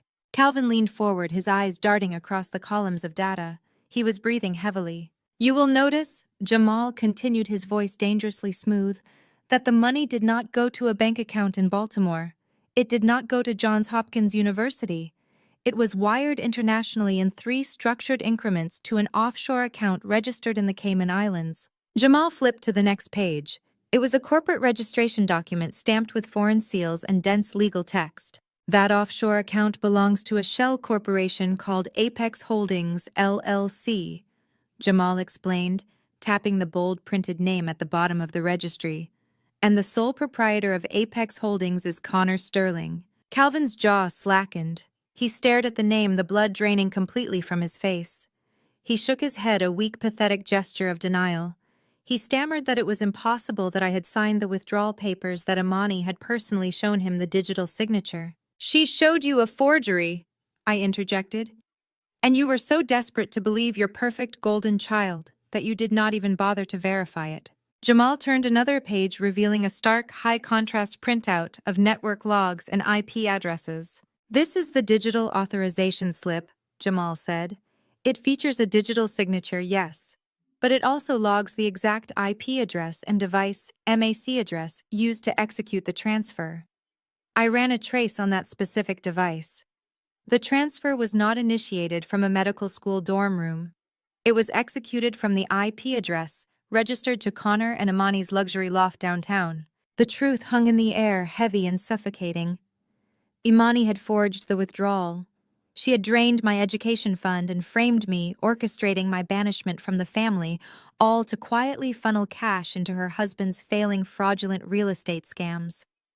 She had sacrificed her own sister to protect the illusion of her perfect marriage. Calvin gripped the edge of the table. He muttered that he did not understand that Connor was a successful developer who did not need $100,000. "Connor is a parasite," Jamal corrected sharply. "He burns through cash faster than he can steal it. And he did not stop with your daughter's education fund." Jamal grabbed the thickest section of the dossier, the back half, and flipped it open. The pages were covered in spreadsheets, highlighted routing numbers, and internal audit reports.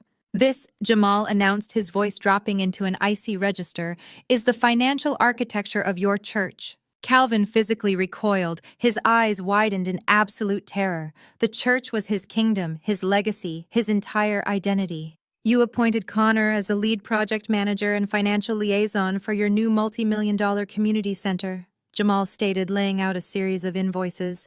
"You gave him unrestricted backdoor access to the church's capital building fund. You trusted him because he wore custom suits and sat in the front pew."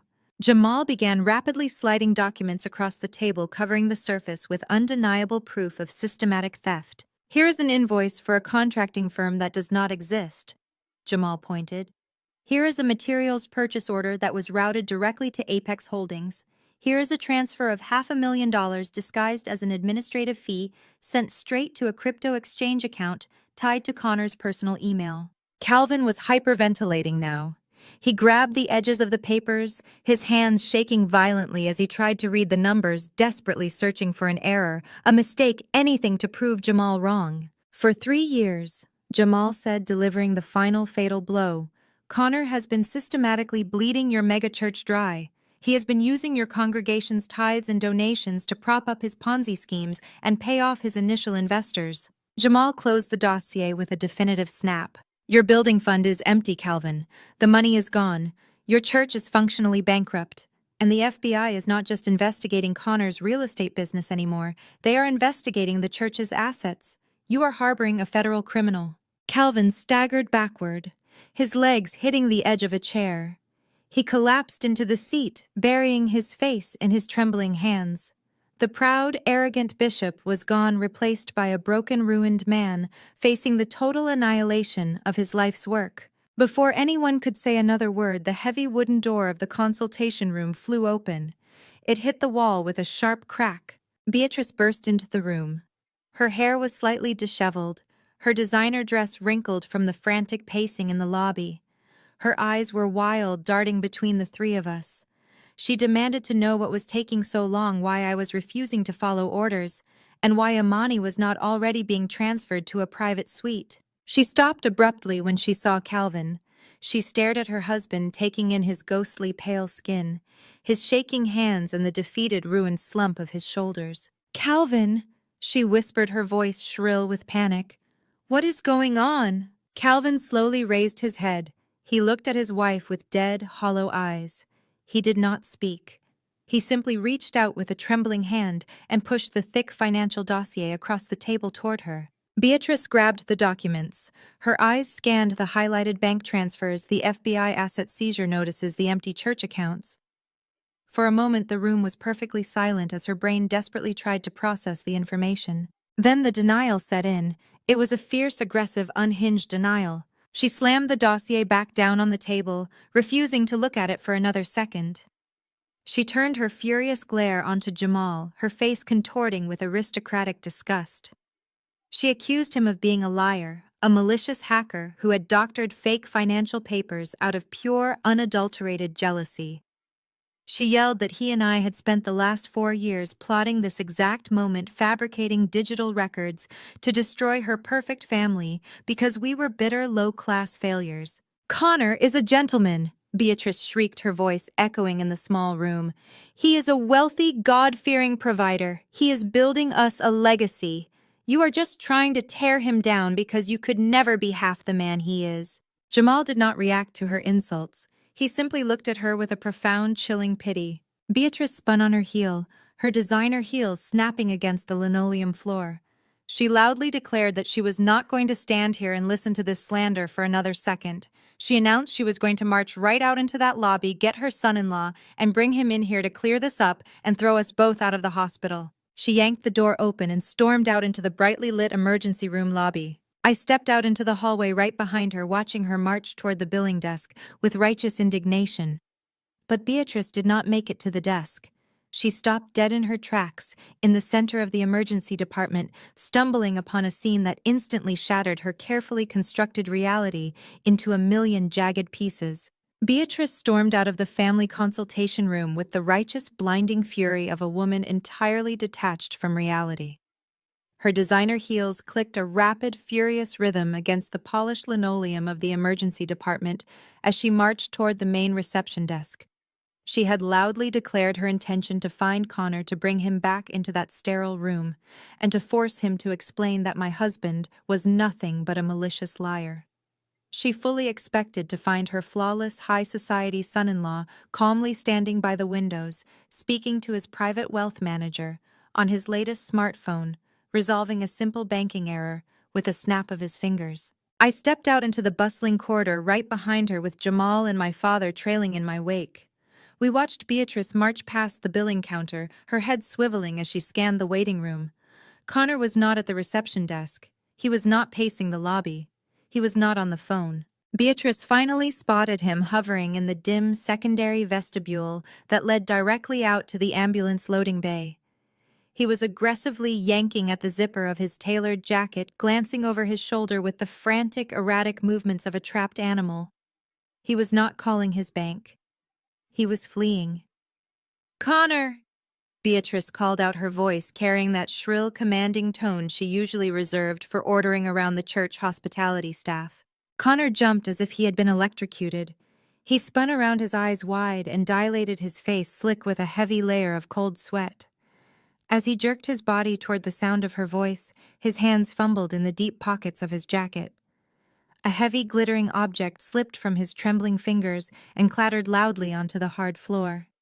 It was Imani's custom, diamond-encrusted Patek Philippe watch. A small velvet hospital belongings pouch tumbled out immediately after it hitting the ground and spilling open. Imani's 5-carat platinum engagement ring bounced across the tiles, coming to a halt directly at Beatrice's designer shoes. Beatrice froze. She stared down at the blinding jewelry, her brain violently rejecting the visual information in front of her. The cognitive dissonance was absolute. She looked from the diamonds on the floor up to Connor's panicked face, her expression twisting into a mask of desperate confusion. "Connor, what are you doing with Imani's jewelry?" Beatrice asked, her voice wavering, stripped of all its previous arrogant certainty. "Why do you have her belongings bag?" Connor stammered, taking a step backward toward the automatic sliding doors. He threw a hand out in a placating gesture, flashing a sickening, desperate smile. He claimed he was merely securing her valuables. He told Beatrice that this public hospital was filthy, filled with criminals and desperate people, and he simply could not risk leaving hundreds of thousands of dollars worth of jewelry unattended in a trauma bay. He insisted he was taking them home for safekeeping until Imani was transferred to a private clinic. It was a pathetic, transparent lie. Standard emergency room protocol dictates that all high-value items must be removed from an unconscious patient, cataloged by a charge nurse, placed in a sealed belongings bag, and locked in the hospital safe unless explicitly signed over to the legal medical proxy. Connor had to have specifically hunted down the charge nurse, used his status as her husband to demand the bag, and stuffed the contents into his pockets while my parents were busy berating me in the lobby. He was literally robbing his comatose wife to fund his escape. "He is not taking them home, Mother," I said, stepping up to stand beside Beatrice. I kept my voice flat, letting the clinical reality of the situation crush her remaining delusions. "He is taking them to a pawn shop. His accounts are seized, he cannot pay for a private transport, and he is trying to run before the federal authorities realize he is at this hospital." "Shut up," Connor snarled, the polished facade completely disintegrating. He pointed a shaking finger at me. "This is your fault. You trapped me here. You refused to let me transfer her." He spun around and lunged for the sliding glass doors, abandoning the jewelry on the floor. But the doors did not open. I had locked down the ambulance bay vestibule the moment Connor threatened to pull Imani out of my trauma bay against medical advice. As Connor slammed his fists desperately against the reinforced glass, 2 large hospital security guards stepped out from the shadows of the adjacent hallway. They moved with swift, silent efficiency, stepping directly into Connor's path and blocking any chance of escape. I had placed a silent alert on him 20 minutes ago. Connor backed away from the guards, his chest heaving, his eyes darting around the lobby for another exit. He turned to Calvin, who had just walked up to stand beside Beatrice. Calvin was staring at the stolen diamonds on the floor, the full weight of Jamal's financial dossier finally crushing his spirit. "Calvin, tell them to back off!" Connor demanded, his voice cracking into a high, hysterical pitch. "Tell your daughter to call off her rent-a-cops. I need to leave. You have to write me a check, Calvin. Just a short-term loan from the church's community fund. 50,000. I will pay you back double. I just need a car and a hotel out of state." Calvin looked at the man he had praised for years, the man he had held up as the gold standard of success while belittling my entire existence. Calvin's face contorted with a profound, sickening realization. He knew the church's community fund was already gone. Connor had already drained it dry. "You stole from my congregation," Calvin whispered, his voice trembling with a terrifying, quiet rage. "You bankrupted my church." Before Connor could formulate another lie, the flashing blue and red lights of a city police cruiser illuminated the glass doors from the outside. I had instructed my triage nurse, Maria, to contact local law enforcement the exact second Connor began throwing a violent temper tantrum at her billing desk and threatening my medical staff with lawsuits and physical intimidation. 2 uniformed police officers walked through the main emergency entrance, their heavy boots thudding against the floor. They bypassed the reception desk entirely, their eyes locking onto the commotion in the vestibule. As they approached, the lead officer unclipped the radio from his shoulder. He did not ask what the disturbance was. He looked directly at Connor. "Connor Sterling," the officer asked, his hand resting casually on his utility belt. Connor stiffened, a trapped, cornered look washing over his sweaty face. He immediately puffed out his chest, attempting to deploy the arrogant high society privilege that had shielded him his entire life. He demanded to know the officers' names and badge numbers. He loudly announced that he was the chief executive officer of Apex Holdings, that he played golf with the mayor, and that he was the son-in-law of Bishop Calvin Washington. Calvin physically flinched, taking a massive step away from Connor, absolutely terrified of the public association. Beatrice let out a small broken whimper, sinking against my father's arm. The police officers were entirely unimpressed. The lead officer stepped forward, pulling a pair of heavy steel handcuffs from his belt. He informed Connor that they were responding to a disturbance call from the hospital staff, but upon running his name through the local dispatch system, a highly restricted federal flag had triggered on their terminal. "We have an active no-bail federal warrant for your arrest out of the United States District Court," the officer stated loudly, ensuring his voice carried across the silent lobby. "Charges include multiple counts of interstate wire fraud, money laundering, and embezzlement." Connor completely unraveled. He began thrashing wildly, screaming that it was a setup, that his business partners had framed him, that Jamal had hacked his accounts. The two hospital security guards instantly grabbed his shoulders, pinning him firmly against the brick wall of the vestibule. The police officers moved in seamlessly. They yanked Connor's arms forcefully behind his back. The sharp metallic click of the handcuffs echoing through the emergency department was the loudest sound in the room. The officer began reading Connor his Miranda rights, reciting the words with cold, practiced precision. Beatrice dropped to her knees on the linoleum floor. She ignored the bustling nurses, the staring patients, and the glaring fluorescent lights. She stared blankly at the diamond ring resting near her knee. The ultimate symbol of her social climbing, the man she worshipped and praised while endlessly degrading her own flesh and blood, was currently being patted down for stolen jewelry and hauled away like a common street thief. Her entire manufactured, status-obsessed reality had just been publicly violently executed. I looked down at her, feeling absolutely no pity. She had chosen the illusion of wealth over the reality of her own daughter's integrity. She had built her entire worldview on a foundation of lies, and now the bill had come due. The officers jerked Connor forward, hauling him roughly toward the main exit. He dragged his feet, turning his head to look back at my parents, screaming for Calvin to call a lawyer, begging Beatrice to bail him out. They did not move. They did not speak.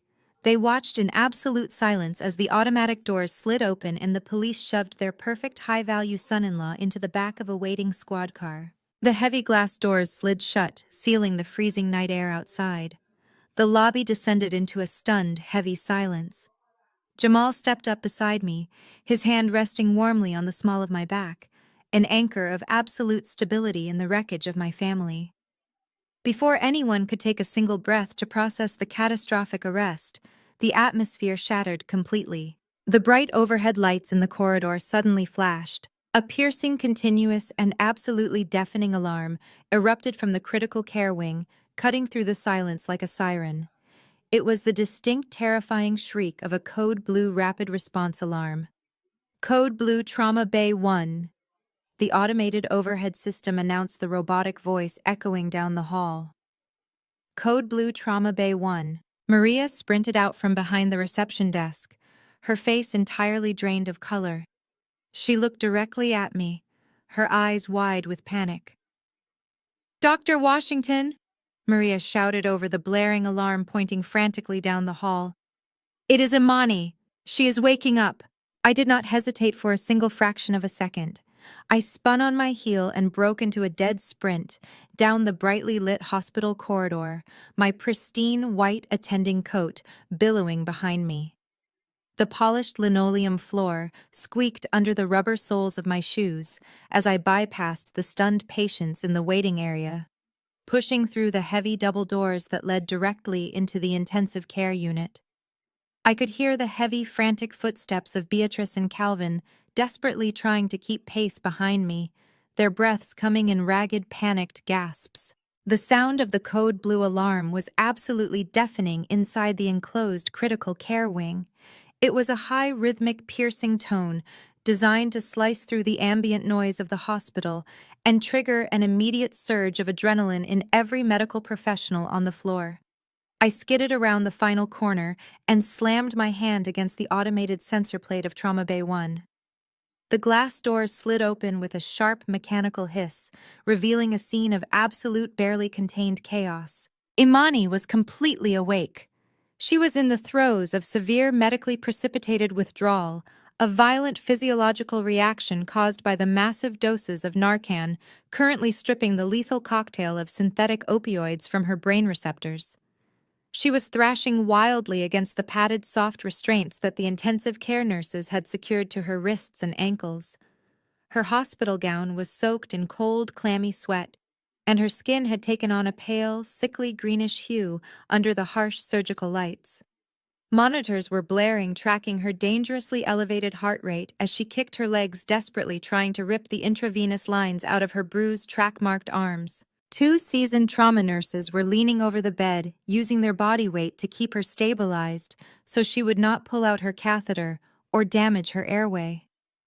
They were speaking to her in firm, calm voices, trying to orient her to the room, but Imani was completely feral. She was bucking her hips off the mattress, shaking her head from side to side, her perfectly highlighted hair matted and tangled with sweat and medical gel. I stepped into the room, raising my hand to signal the nurses that I was taking over as the attending physician. I walked directly to the foot of her bed, my face a mask of absolute detached clinical neutrality. Imani stopped thrashing the exact moment her glassy, dilated pupils locked onto me. The physiological panic of withdrawal was instantly overridden by a cold, calculating instinct. She looked at my gold-plated name badge. She looked at my crisp white coat, the stethoscope draped around my neck, and the absolute authority I commanded in this room. The stark, undeniable contrast between her current pathetic state and my undeniable success seemed to trigger a switch deep inside her twisted narcissistic brain. The feral, drug-addled animal vanished. In less than a heartbeat, the golden child of the Washington family resurrected herself from the hospital bed. Imani sucked in a ragged breath, her chest heaving dramatically. Her eyes widened, filling with large, glistening pools of perfectly manufactured tears. She let her head loll back against the pillows, her face contorting into a mask of pure, unadulterated victimhood. She looked past me, her gaze zeroing in on Beatrice and Calvin, who had just stumbled into the trauma bay, clutching the doorframe for support. Imani opened her mouth, her voice raspy and raw from the breathing tube that had been shoved down her throat just hours earlier, and unleashed a completely fabricated psychotic narrative. She screamed that I had done this to her. She pointed a trembling, restrained finger directly at my chest, tears streaming down her pale cheeks in continuous, heavy drops. She wailed that I was a monster, a jealous, bitter monster who had finally snapped. According to Imani, she had not been found unconscious in a filthy motel room surrounded by drug paraphernalia. Instead, she claimed she had been attending an exclusive high society charity gala with her perfect husband. She sobbed, her voice echoing over the rhythmic beeping of her heart monitor, claiming that she had stepped out to the valet stand when I ambushed her in the dark. She looked our mother dead in the eye and swore on a stack of Bibles that I had violently shoved her into the back of a strange car, pinned her down, and forcibly injected her with a syringe full of street drugs. She thrashed against the soft restraints again, this time performing the role of a terrified captive rather than a withdrawing addict. She screamed that I had kidnapped her and dragged her to this hospital to stage a fake overdose. She claimed I had orchestrated this entire elaborate, horrifying scenario just to destroy her pristine reputation, humiliate her in front of the congregation, and ruin her flawless marriage to Connor. Imani cried out for her husband. She wailed his name, begging for Connor to come save her from her evil, resentful sister. She painted a vivid, sickeningly detailed picture of my supposed jealousy, claiming I had spent my entire life resenting her beauty, her grace, and the favor she held in our father's eyes.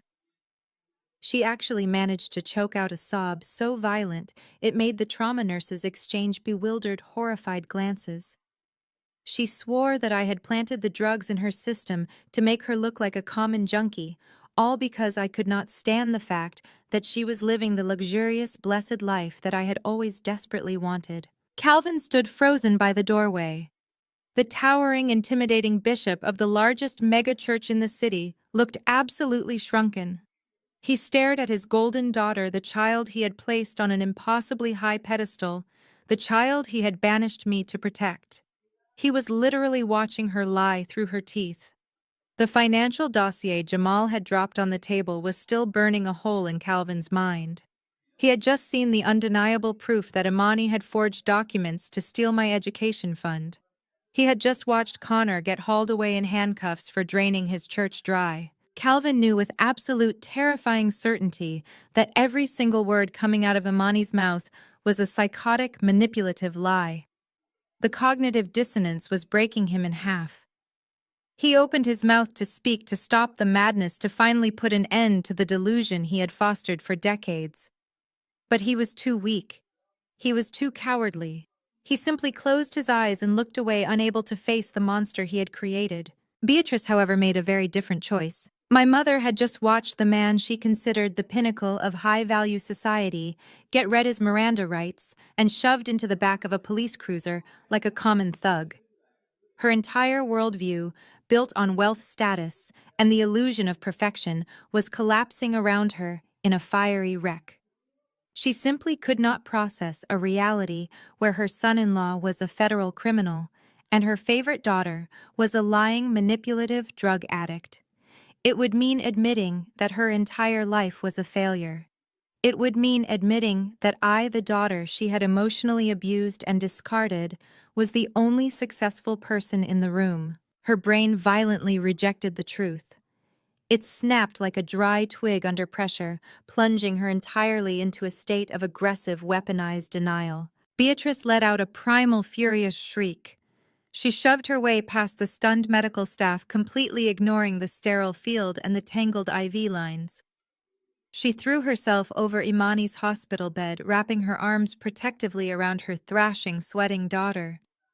She smoothed Imani's matted hair, cooing soft, frantic words of comfort, treating a 30-year-old woman in precipitated withdrawal like a toddler who had scraped her knee. Beatrice slowly turned her head to face me. The look in her eyes was completely unhinged. There was no maternal warmth, no logic, and absolutely no connection to reality. It was pure, distilled hatred. She had just found her scapegoat. She had found a way to explain away the missing millions, the offshore accounts, the police cars, and the drugs. It was all my fault. It had to be my fault. Beatrice stood up straight, her chest heaving with righteous, terrifying fury. She pointed a perfectly manicured finger directly at my face, her voice rising into a shrill, echoing scream that commanded the attention of every single person in the intensive care unit. She told me she knew it. She screamed that she always knew I was a wicked, deceitful serpent who would stop at nothing to destroy this family. She completely rewrote the events of the last hour, loudly declaring to the room that my criminal husband had obviously bribed those fake police officers to arrest Connor in the lobby, just so I could be alone to finish poisoning Imani. Beatrice stepped toward me, her face contorted with absolute venom, completely ignoring the fact that I was the attending physician who had just saved her daughter's miserable life. "I knew it," Beatrice roared, her voice cracking with manic intensity. "You orchestrated all of this. You hacked the church accounts you framed. Connor, and you poisoned my baby. We are suing this hospital. We are having your medical license revoked, and we are taking every single penny you have." Beatrice's unhinged screams echoed off the sterile walls of the trauma bay, vibrating over the rhythmic, frantic beeping of the cardiac monitors. Imani, hearing her mother lay the groundwork for the ultimate lie, immediately latched onto the narrative. The golden child recognized her lifeline. She thrashed against the padded, soft restraints holding her wrists to the bed rails, throwing her head back against the pillows. She wailed for her father. She screamed for Calvin to call his high-powered lawyers to have me dragged out of the intensive care unit in chains to fix this nightmare, just like he fixed every other problem she had ever created. She demanded that he use his political connections to bury me. Her voice a grating, desperate shriek, fueled by the excruciating agony of opioid withdrawal. But Calvin did not rush to her bedside. He did not roar with pastoral fury or demand my immediate termination. He stood perfectly frozen in the doorway, blocking the harsh fluorescent light of the corridor. His imposing, broad-shouldered frame seemed completely hollowed out. In his large, trembling hands, he gripped the financial dossier Jamal had dropped on the consultation table minutes earlier. The glossy pages were crushed under his tight, white-knuckled grip. He looked like a man who had just watched his entire empire burn to the ground. Because he had. Calvin slowly walked into the room, his expensive leather shoes dragging across the linoleum. He bypassed Beatrice, completely ignoring her frantic, manic demands for action. He walked right past me and stopped at the side of Imani's bed. He did not reach out to smooth her sweaty hair. He did not offer a comforting prayer. He held the dossier up, the federal seals and bank routing numbers facing his favorite daughter. He asked her, his voice a low, gravelly rasp that sounded entirely devoid of life, if it was true. He asked her point-blank if she had forged the signature on the Education Trust Fund. He asked her if she had purposefully framed her own sister to cover up the theft. And then, his voice finally cracking under the absolute devastation of his reality, he asked if she knew that Connor had been systematically draining the megachurch building fund for 3 long years. He demanded to know if his flawless, righteous daughter had stood by and smiled while her husband bankrupted the very sanctuary that had given them everything. Imani stared at the documents in her father's hands. The sheer, undeniable proof of her betrayal was staring her right in the face. The severe physiological panic of the Narcan ripping the narcotics from her brain receptors collided violently with the reality of being completely, undeniably trapped. She had no escape route. Connor was already in handcuffs. The offshore accounts were seized. The game was entirely over. And in that moment of absolute cornered desperation, Imani finally snapped. The sweet, innocent, perfectly curated persona of the Washington family's golden child shattered into a million jagged pieces. She stopped crying. The theatrical sobs cut off, instantly replaced by a vicious, ugly sneer that twisted her beautiful features into something entirely unrecognizable. She lunged against the restraints, her eyes blazing with a toxic, furious entitlement. She screamed right into her father's face that she absolutely took the money. She yelled that she deserved every single penny of that trust fund and every dollar Connor took from the church. She spat out her justification with breathtaking venom, declaring that she had sacrificed her entire life to be the perfect smiling prop for his ministry. She reminded him that she was the one who stayed, the one who wore the modest designer dresses, the one who shook hands with the wealthy donors, and the one who married the high society developer just to elevate the Washington family name. She turned her furious, dilated eyes toward me, her voice dripping with pure disgust. She screamed that I was a stubborn, useless disappointment who did nothing but read science textbooks and make the family look bad. She yelled that since I was too arrogant to play the game, I was the absolute perfect scapegoat. She claimed I owed her that money for forcing her to carry the entire social burden of the family while I selfishly pursued my medical career. She told Calvin that he should be thanking her for keeping up appearances while his church was secretly failing. The silence that followed her confession was absolute. The trauma nurses stood frozen in the corner, horrified by the pure, unadulterated malice pouring out of the pastor's daughter. Calvin staggered backward, clutching his chest as if he had taken a physical bullet to the heart. His golden idol had just revealed herself to be a monster. But Beatrice did not break. My mother's desperate, manic need to preserve her social standing overrode all logic, all morality, and all maternal instinct. She completely ignored the fact that Imani had just gleefully confessed to massive federal fraud, grand larceny, and the total financial ruin of their church. Beatrice simply could not accept a reality where she was the mother of a criminal. She whipped her head around, fixing me with a glare so viscerally hateful it felt like a physical blow.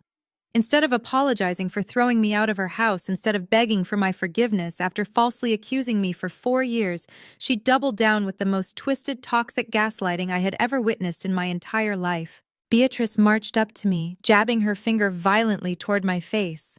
She screamed that I was a selfish, vindictive demon. She yelled that I had a full-ride academic scholarship to Johns Hopkins, which meant I did not even need the trust fund money.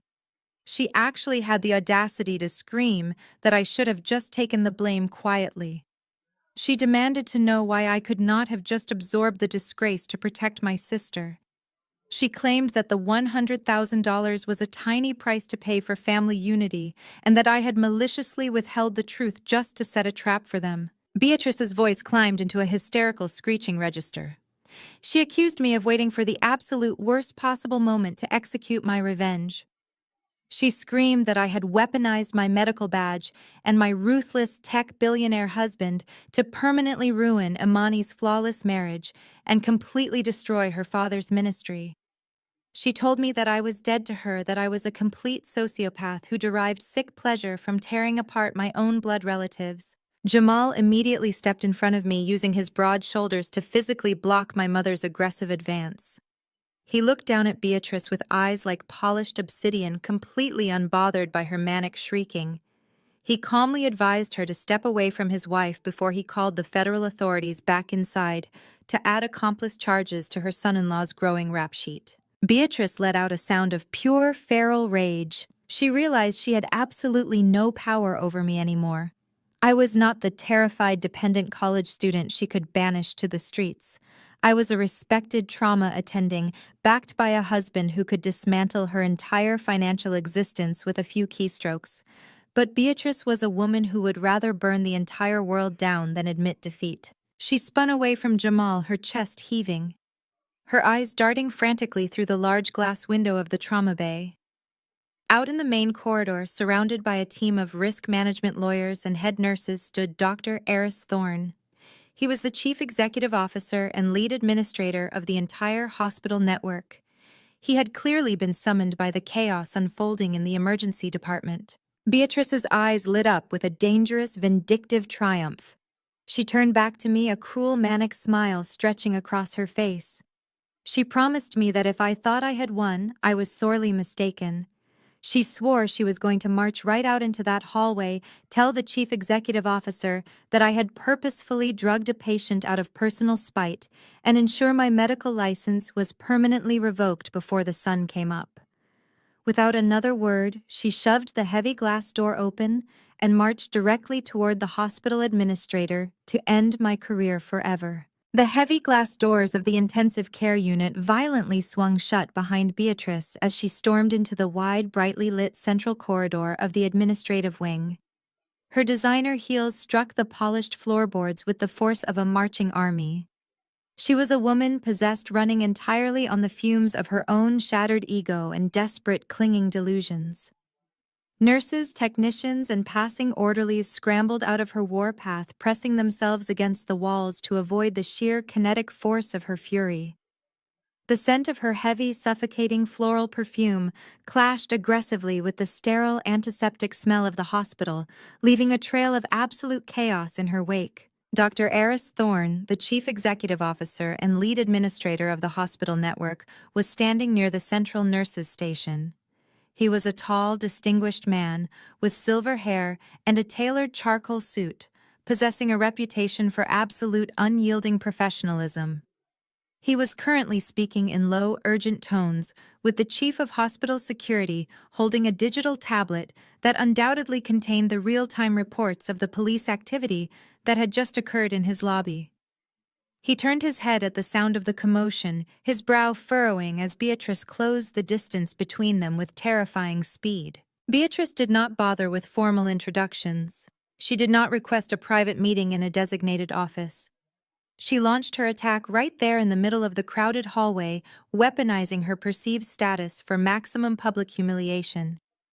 She pointed a rigid, trembling finger back toward the heavy doors of the trauma unit and unleashed a torrent of vicious, calculated lies, projecting her voice so that it echoed off the high ceilings. She aggressively commanded Dr. Thorne to call a full squad of security guards immediately and have me physically dragged out of the building. She screamed that I was a massive danger to the patients, a complete unhinged psychopath who had just attempted to murder my own flesh and blood out of pure, unadulterated jealousy. She did not care who was listening. She wanted an audience. She thrived on the spectacle of public execution. Beatrice raised her voice even higher, ensuring every doctor, attending physician, and terrified patient in the vicinity could hear her manufactured outrage. She demanded my immediate, unconditional, and permanent termination from the hospital staff. She insisted, with veins bulging in her neck, that Dr. Thorne contact the state medical board right this second to strip me of my medical license. She painted a horrifying, completely fabricated picture of me ambushing Imani at a high society charity gala.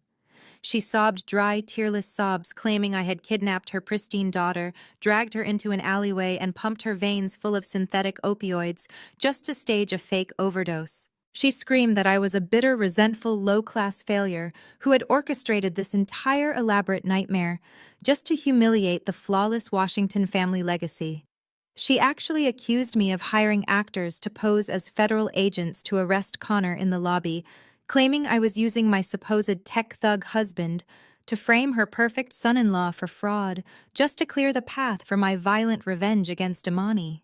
Dr. Thorne held up his hands, adopting the calm, de-escalating posture trained into every seasoned medical professional.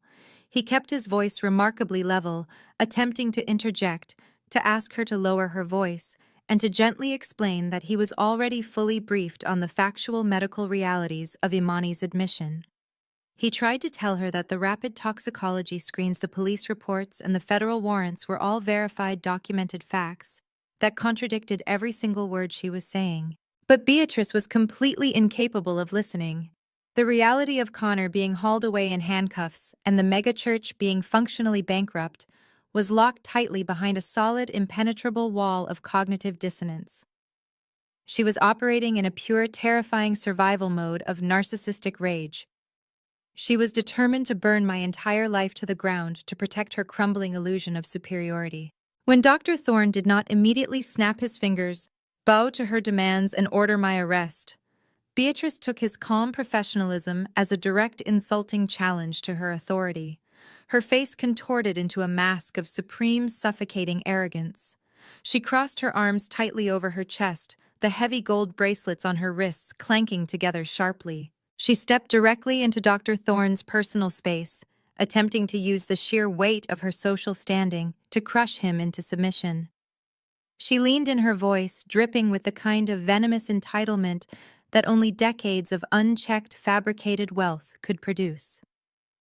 She asked the chief executive officer if he actually understood who he was dealing with. She loudly reminded him and everyone else within 50 feet that she was the matriarch of the Washington family. She proudly declared herself the wife of Bishop Calvin Washington and the driving financial force behind the most powerful, politically connected megachurch in the entire state. She boasted about her platinum-tier donor status, her personal dinners with the mayor, and her absolute influence over the city council. Then, to assert her ultimate dominance, Beatrice pulled out her final, most spectacular card. She sneered at the hospital surroundings, waving her hand dismissively at the life-saving equipment, the dedicated nursing staff, and the sterile walls. She delivered her ultimate threat with breathtaking theatrical arrogance. She promised Dr. Thorne that if he did not fire me this exact second, if he did not ensure I was permanently blacklisted, publicly disgraced, and banned from practicing medicine anywhere in the country, she would simply open her massive checkbook and solve the problem herself.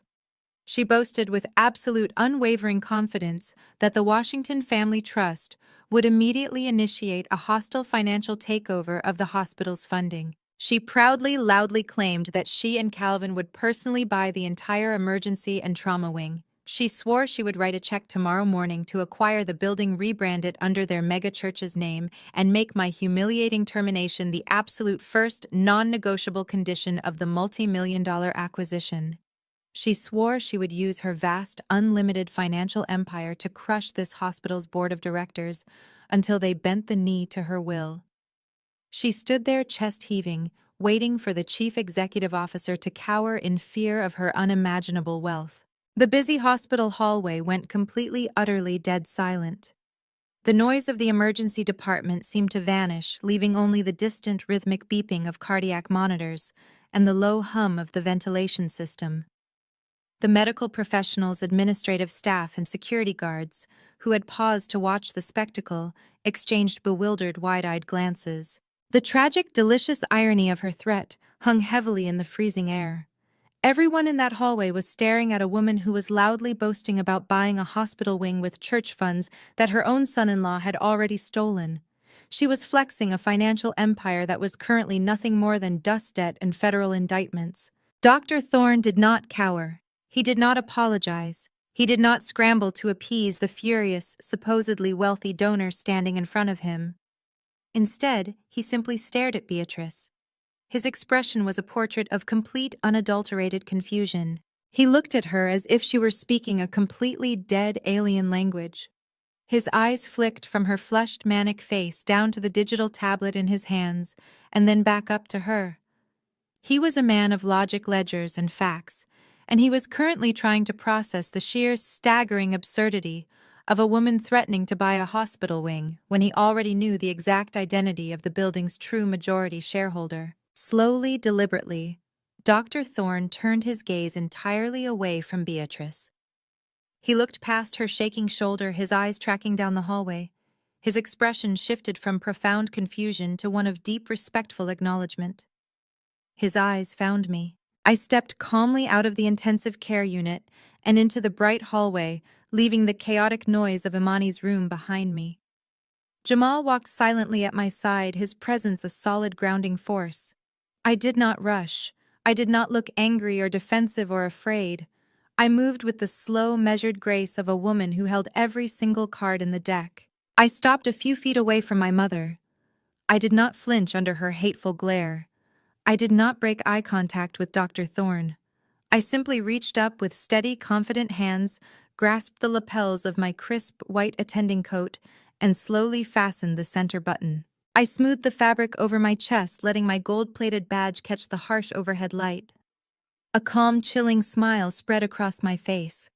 It was not a smile of joy, but a smile born of absolute, untouchable, ruinous power. Dr. Thorne stood perfectly still, his hands clasped loosely in front of him.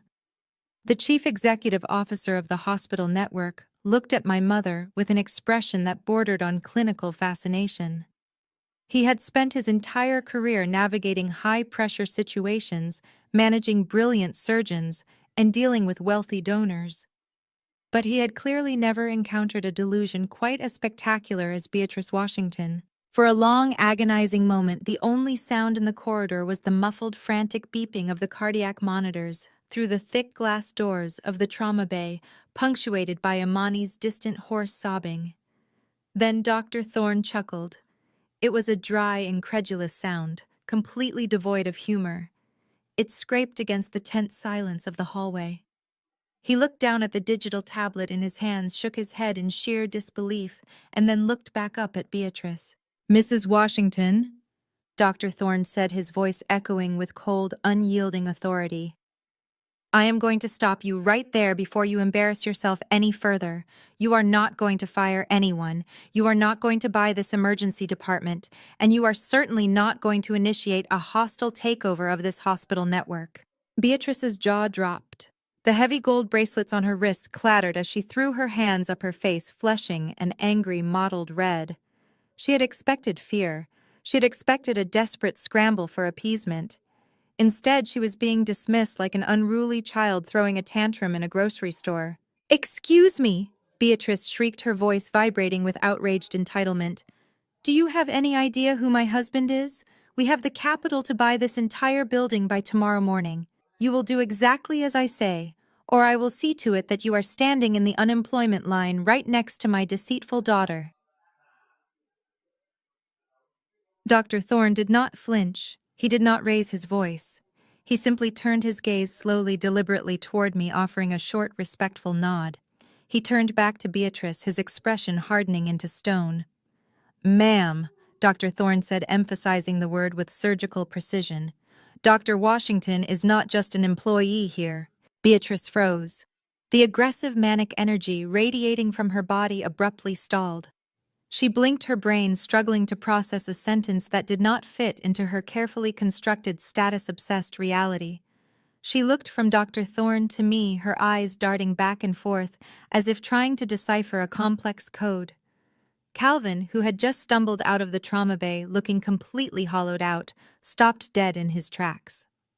He stared at the hospital administrator, the crushed financial dossier still gripped tightly in his trembling hand. I stepped forward, the crisp white fabric of my attending coat brushing against my scrubs. I left Jamal standing a few feet behind me, a silent, imposing sentinel of absolute support. I walked right up to my mother. I looked down into her bewildered, furious eyes, and I delivered the fatal blow. "He is trying to tell you that you cannot buy this hospital, Mother," I said, keeping my voice dangerously quiet, letting the absolute certainty of my words wash over her. "Because I already own it." Beatrice let out a sharp, breathless gasp. She took a physical step backward, shaking her head violently from side to side. "No," she stammered, a frantic, high-pitched denial escaping her lips. "No, that is a lie. That is a ridiculous, pathetic lie. You are just a doctor. You are just a public hospital employee. You have nothing." I smiled. It was a cold, chilling expression that held absolutely no warmth, only the lethal, undeniable weight of victory. "Did you honestly think I spent the last 4 years just surviving?" I asked, my voice slicing through her denial. "Did you really believe that when you cut off my education fund, when you threw me out on the street to protect your golden child, that I just rolled over and accepted defeat? You fundamentally underestimated me, Beatrice. You always have." I took another step closer, forcing her to look directly into my eyes, forcing her to witness the absolute destruction of her worldview. "While you were busy throwing lavish banquets to celebrate Connor's fake real estate deals, Jamal and I were working." I explained the words, striking her like physical blows. "We took Jamal's tech capital, his proprietary algorithms, and my specialized insider knowledge of healthcare administration, and we built a private equity firm. We focused entirely on acquiring and restructuring distressed medical assets. We did not buy designer clothes or luxury cars to impress people at your country club. We bought infrastructure." Calvin let out a ragged, wheezing breath. The heavy, glossy pages of the financial dossier slipped from his paralyzed fingers, scattering across the polished linoleum floor. The bank statements, the wire transfer logs, the undeniable proof of Connor's massive embezzlement fluttered around his expensive leather shoes. He was finally terrifyingly putting the pieces together. 2 years ago, this entire hospital network was bleeding money. I continued, my gaze locked on Beatrice. They were drowning in operational debt, struggling to maintain their emergency room contracts, and desperate for an aggressive capital injection. So our firm stepped in. We bought out the debt. We restructured the entire administrative board. We acquired the managing stake. I leaned in, my voice dropping to a harsh, unforgiving whisper. "I signed Dr. Thorne's paychecks, Mother. I own the overarching emergency room contract for this entire county. I own the medical supply chain. I own the very floorboards you are standing on right now. You cannot threaten to buy the building from the woman who holds the deed." Beatrice's face lost all of its color. The angry mottled red vanished, replaced by a sickly, ghost-like pallor. Her mouth opened and closed, but absolutely no sound came out. Her eyes, wide and terrified, darted toward Jamal. Jamal stepped forward, standing shoulder to shoulder with me. He reached into the inner pocket of his tailored suit jacket and smoothly extracted a sleek, heavy business card made of matte black metal. He held it up between his fingers, the silver-embossed lettering catching the fluorescent light. "Aegis Health Partners." Jamal stated, his voice a deep, resonant rumble of undeniable authority. "Chief Executive Officer Jamal Sterling, Chief Medical Director and Majority Shareholder Dr. Washington. If you would like to arrange a hostile takeover, Beatrice, my legal team, is available on Monday morning. Though considering your current financial reality, I highly doubt you have the liquid assets to cover the consultation fee." Beatrice stared at the black metal card as if it were a venomous snake. The absolute staggering reality of the situation finally breached her impenetrable wall of denial. She looked at Jamal, The man she had mocked and belittled for years, the man she had declared completely unworthy of her family. He was standing there as the architect of a multi-million-dollar private equity firm. She looked at me, the daughter she had emotionally abused, degraded, and publicly humiliated for 3 decades. The daughter she had literally thrown away to protect a lie. I was not the disgraced, desperate failure she desperately needed me to be. I was a titan.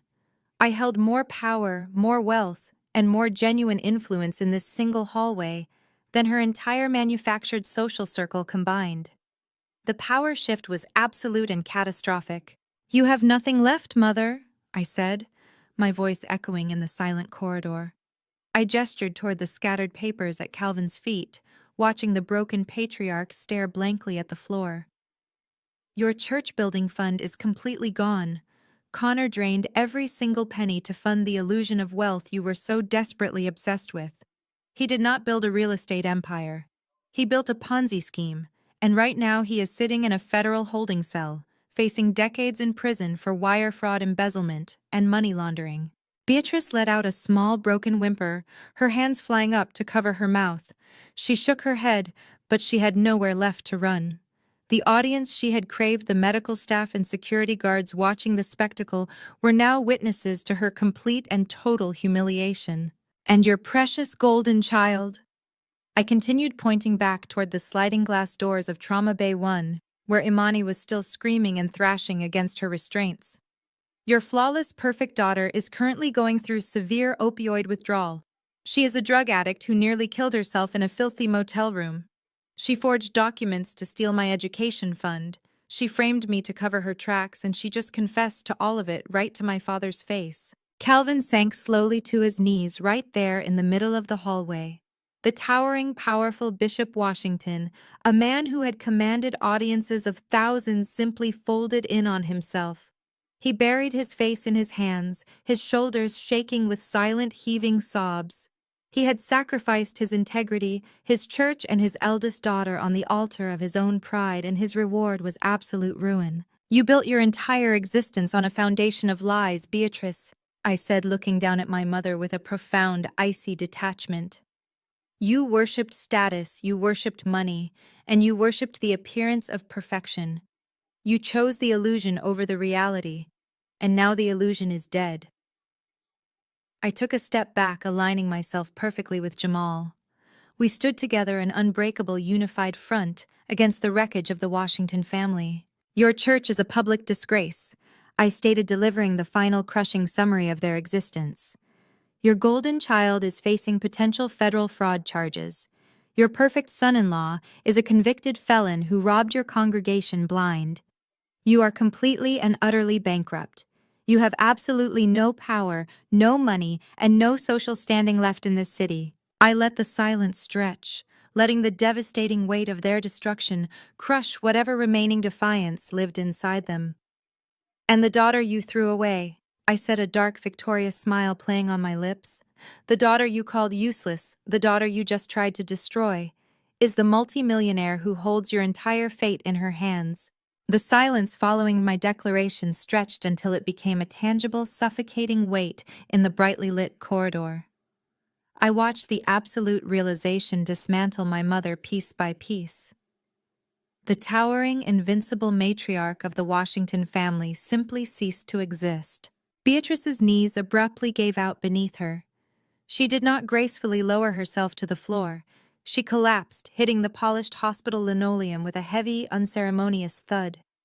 The pristine hallway, usually a sanctuary of hushed medical professionalism, became the stage for her absolute, undeniable degradation. Real, desperate tears began to stream down her face. These were not the carefully manufactured drops she used to garner sympathy from her wealthy congregation, but ugly, gasping, chest-heaving sobs that tore violently from her throat. She crawled forward on her hands and knees, completely abandoning her lifelong obsession with dignity and poise. Her perfectly manicured fingers, heavy with diamond rings bought with stolen church funds, reached out and frantically grabbed the hem of my medical scrubs. She looked up at me, her expensive mascara running in dark, jagged tracks down her pale, terrified face. "Zuri, please.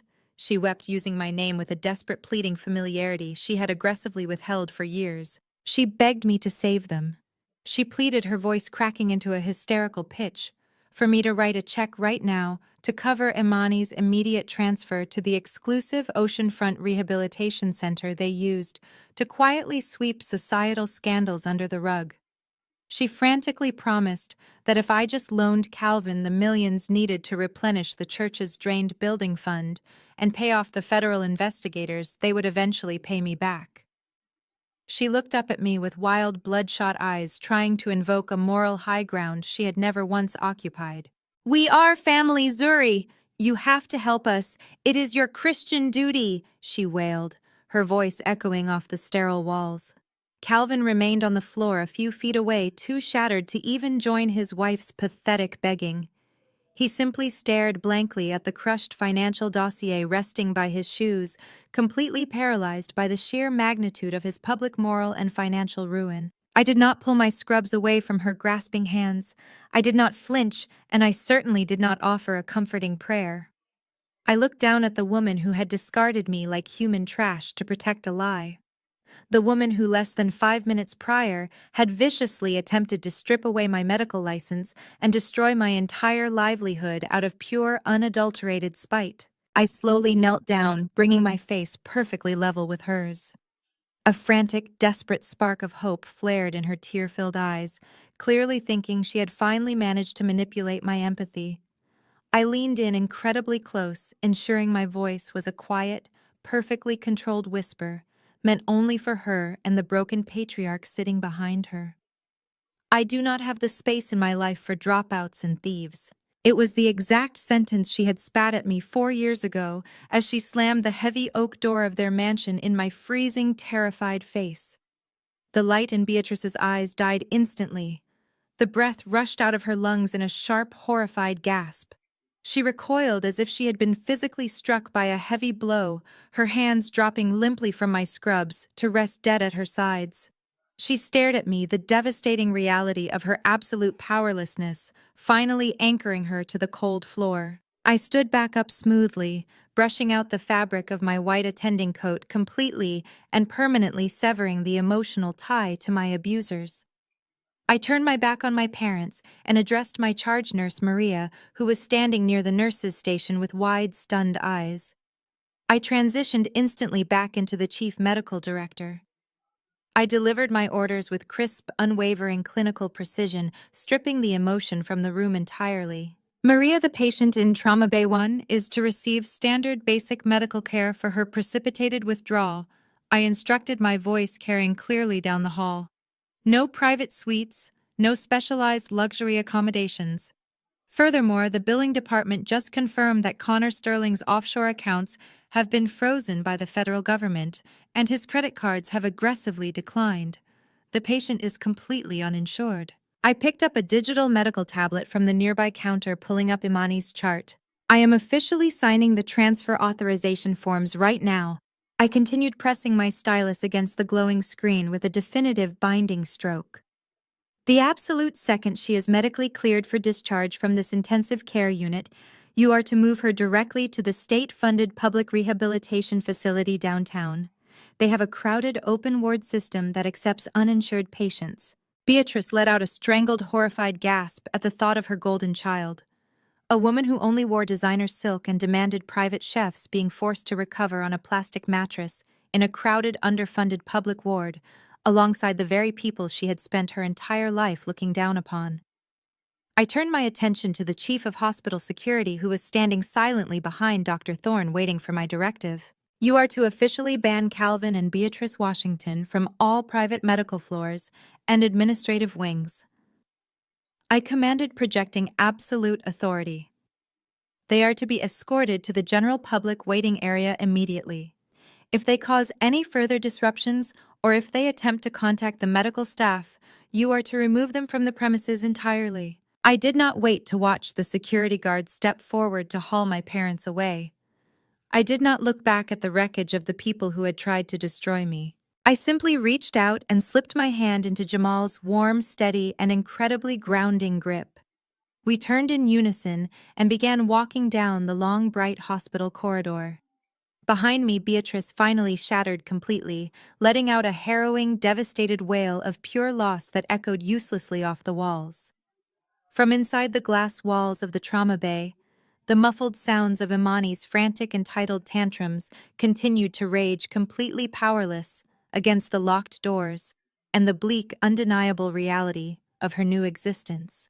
The heavy double doors of the intensive care unit swung shut behind us, with a firm, solid click instantly muffling the noise, the drama, and the toxic history of the Washington family. We pushed through the main exit doors of the hospital lobby, stepping out into the crisp, bright, and stunningly sunny Seattle afternoon. The air felt incredibly clean in my lungs. We walked down the sweeping concrete steps toward the valet stand where our waiting luxury SUV sat idling quietly. Jamal opened the heavy door for me, a proud, protective smile on his face. I climbed into the soft leather passenger seat, feeling completely, utterly, and permanently free. The engine purred as we merged smoothly into the bustling city traffic, leaving the absolute ruin of my past in the rearview mirror and returning to the peaceful, beautiful life I had built entirely with my own two hands. The most profound takeaway from this narrative is that your true value is never determined by those who blindly refuse to see it. When toxic family members try to diminish your worth, weaponize your vulnerabilities, or manipulate you for their own selfish gains, the ultimate victory isn't found in bitter retaliation. Instead, true triumph lies in walking away, establishing unbreakable boundaries, and quietly building your own independent success. Bloodlines do not excuse abuse or entitlement. True family is built on mutual respect, unwavering support, and unconditional love. Whether they are biological relatives or a beautiful community, you choose yourself. Share your own story of resilience and setting boundaries against toxic family dynamics in the comments below, and please hit like and subscribe for more empowering content.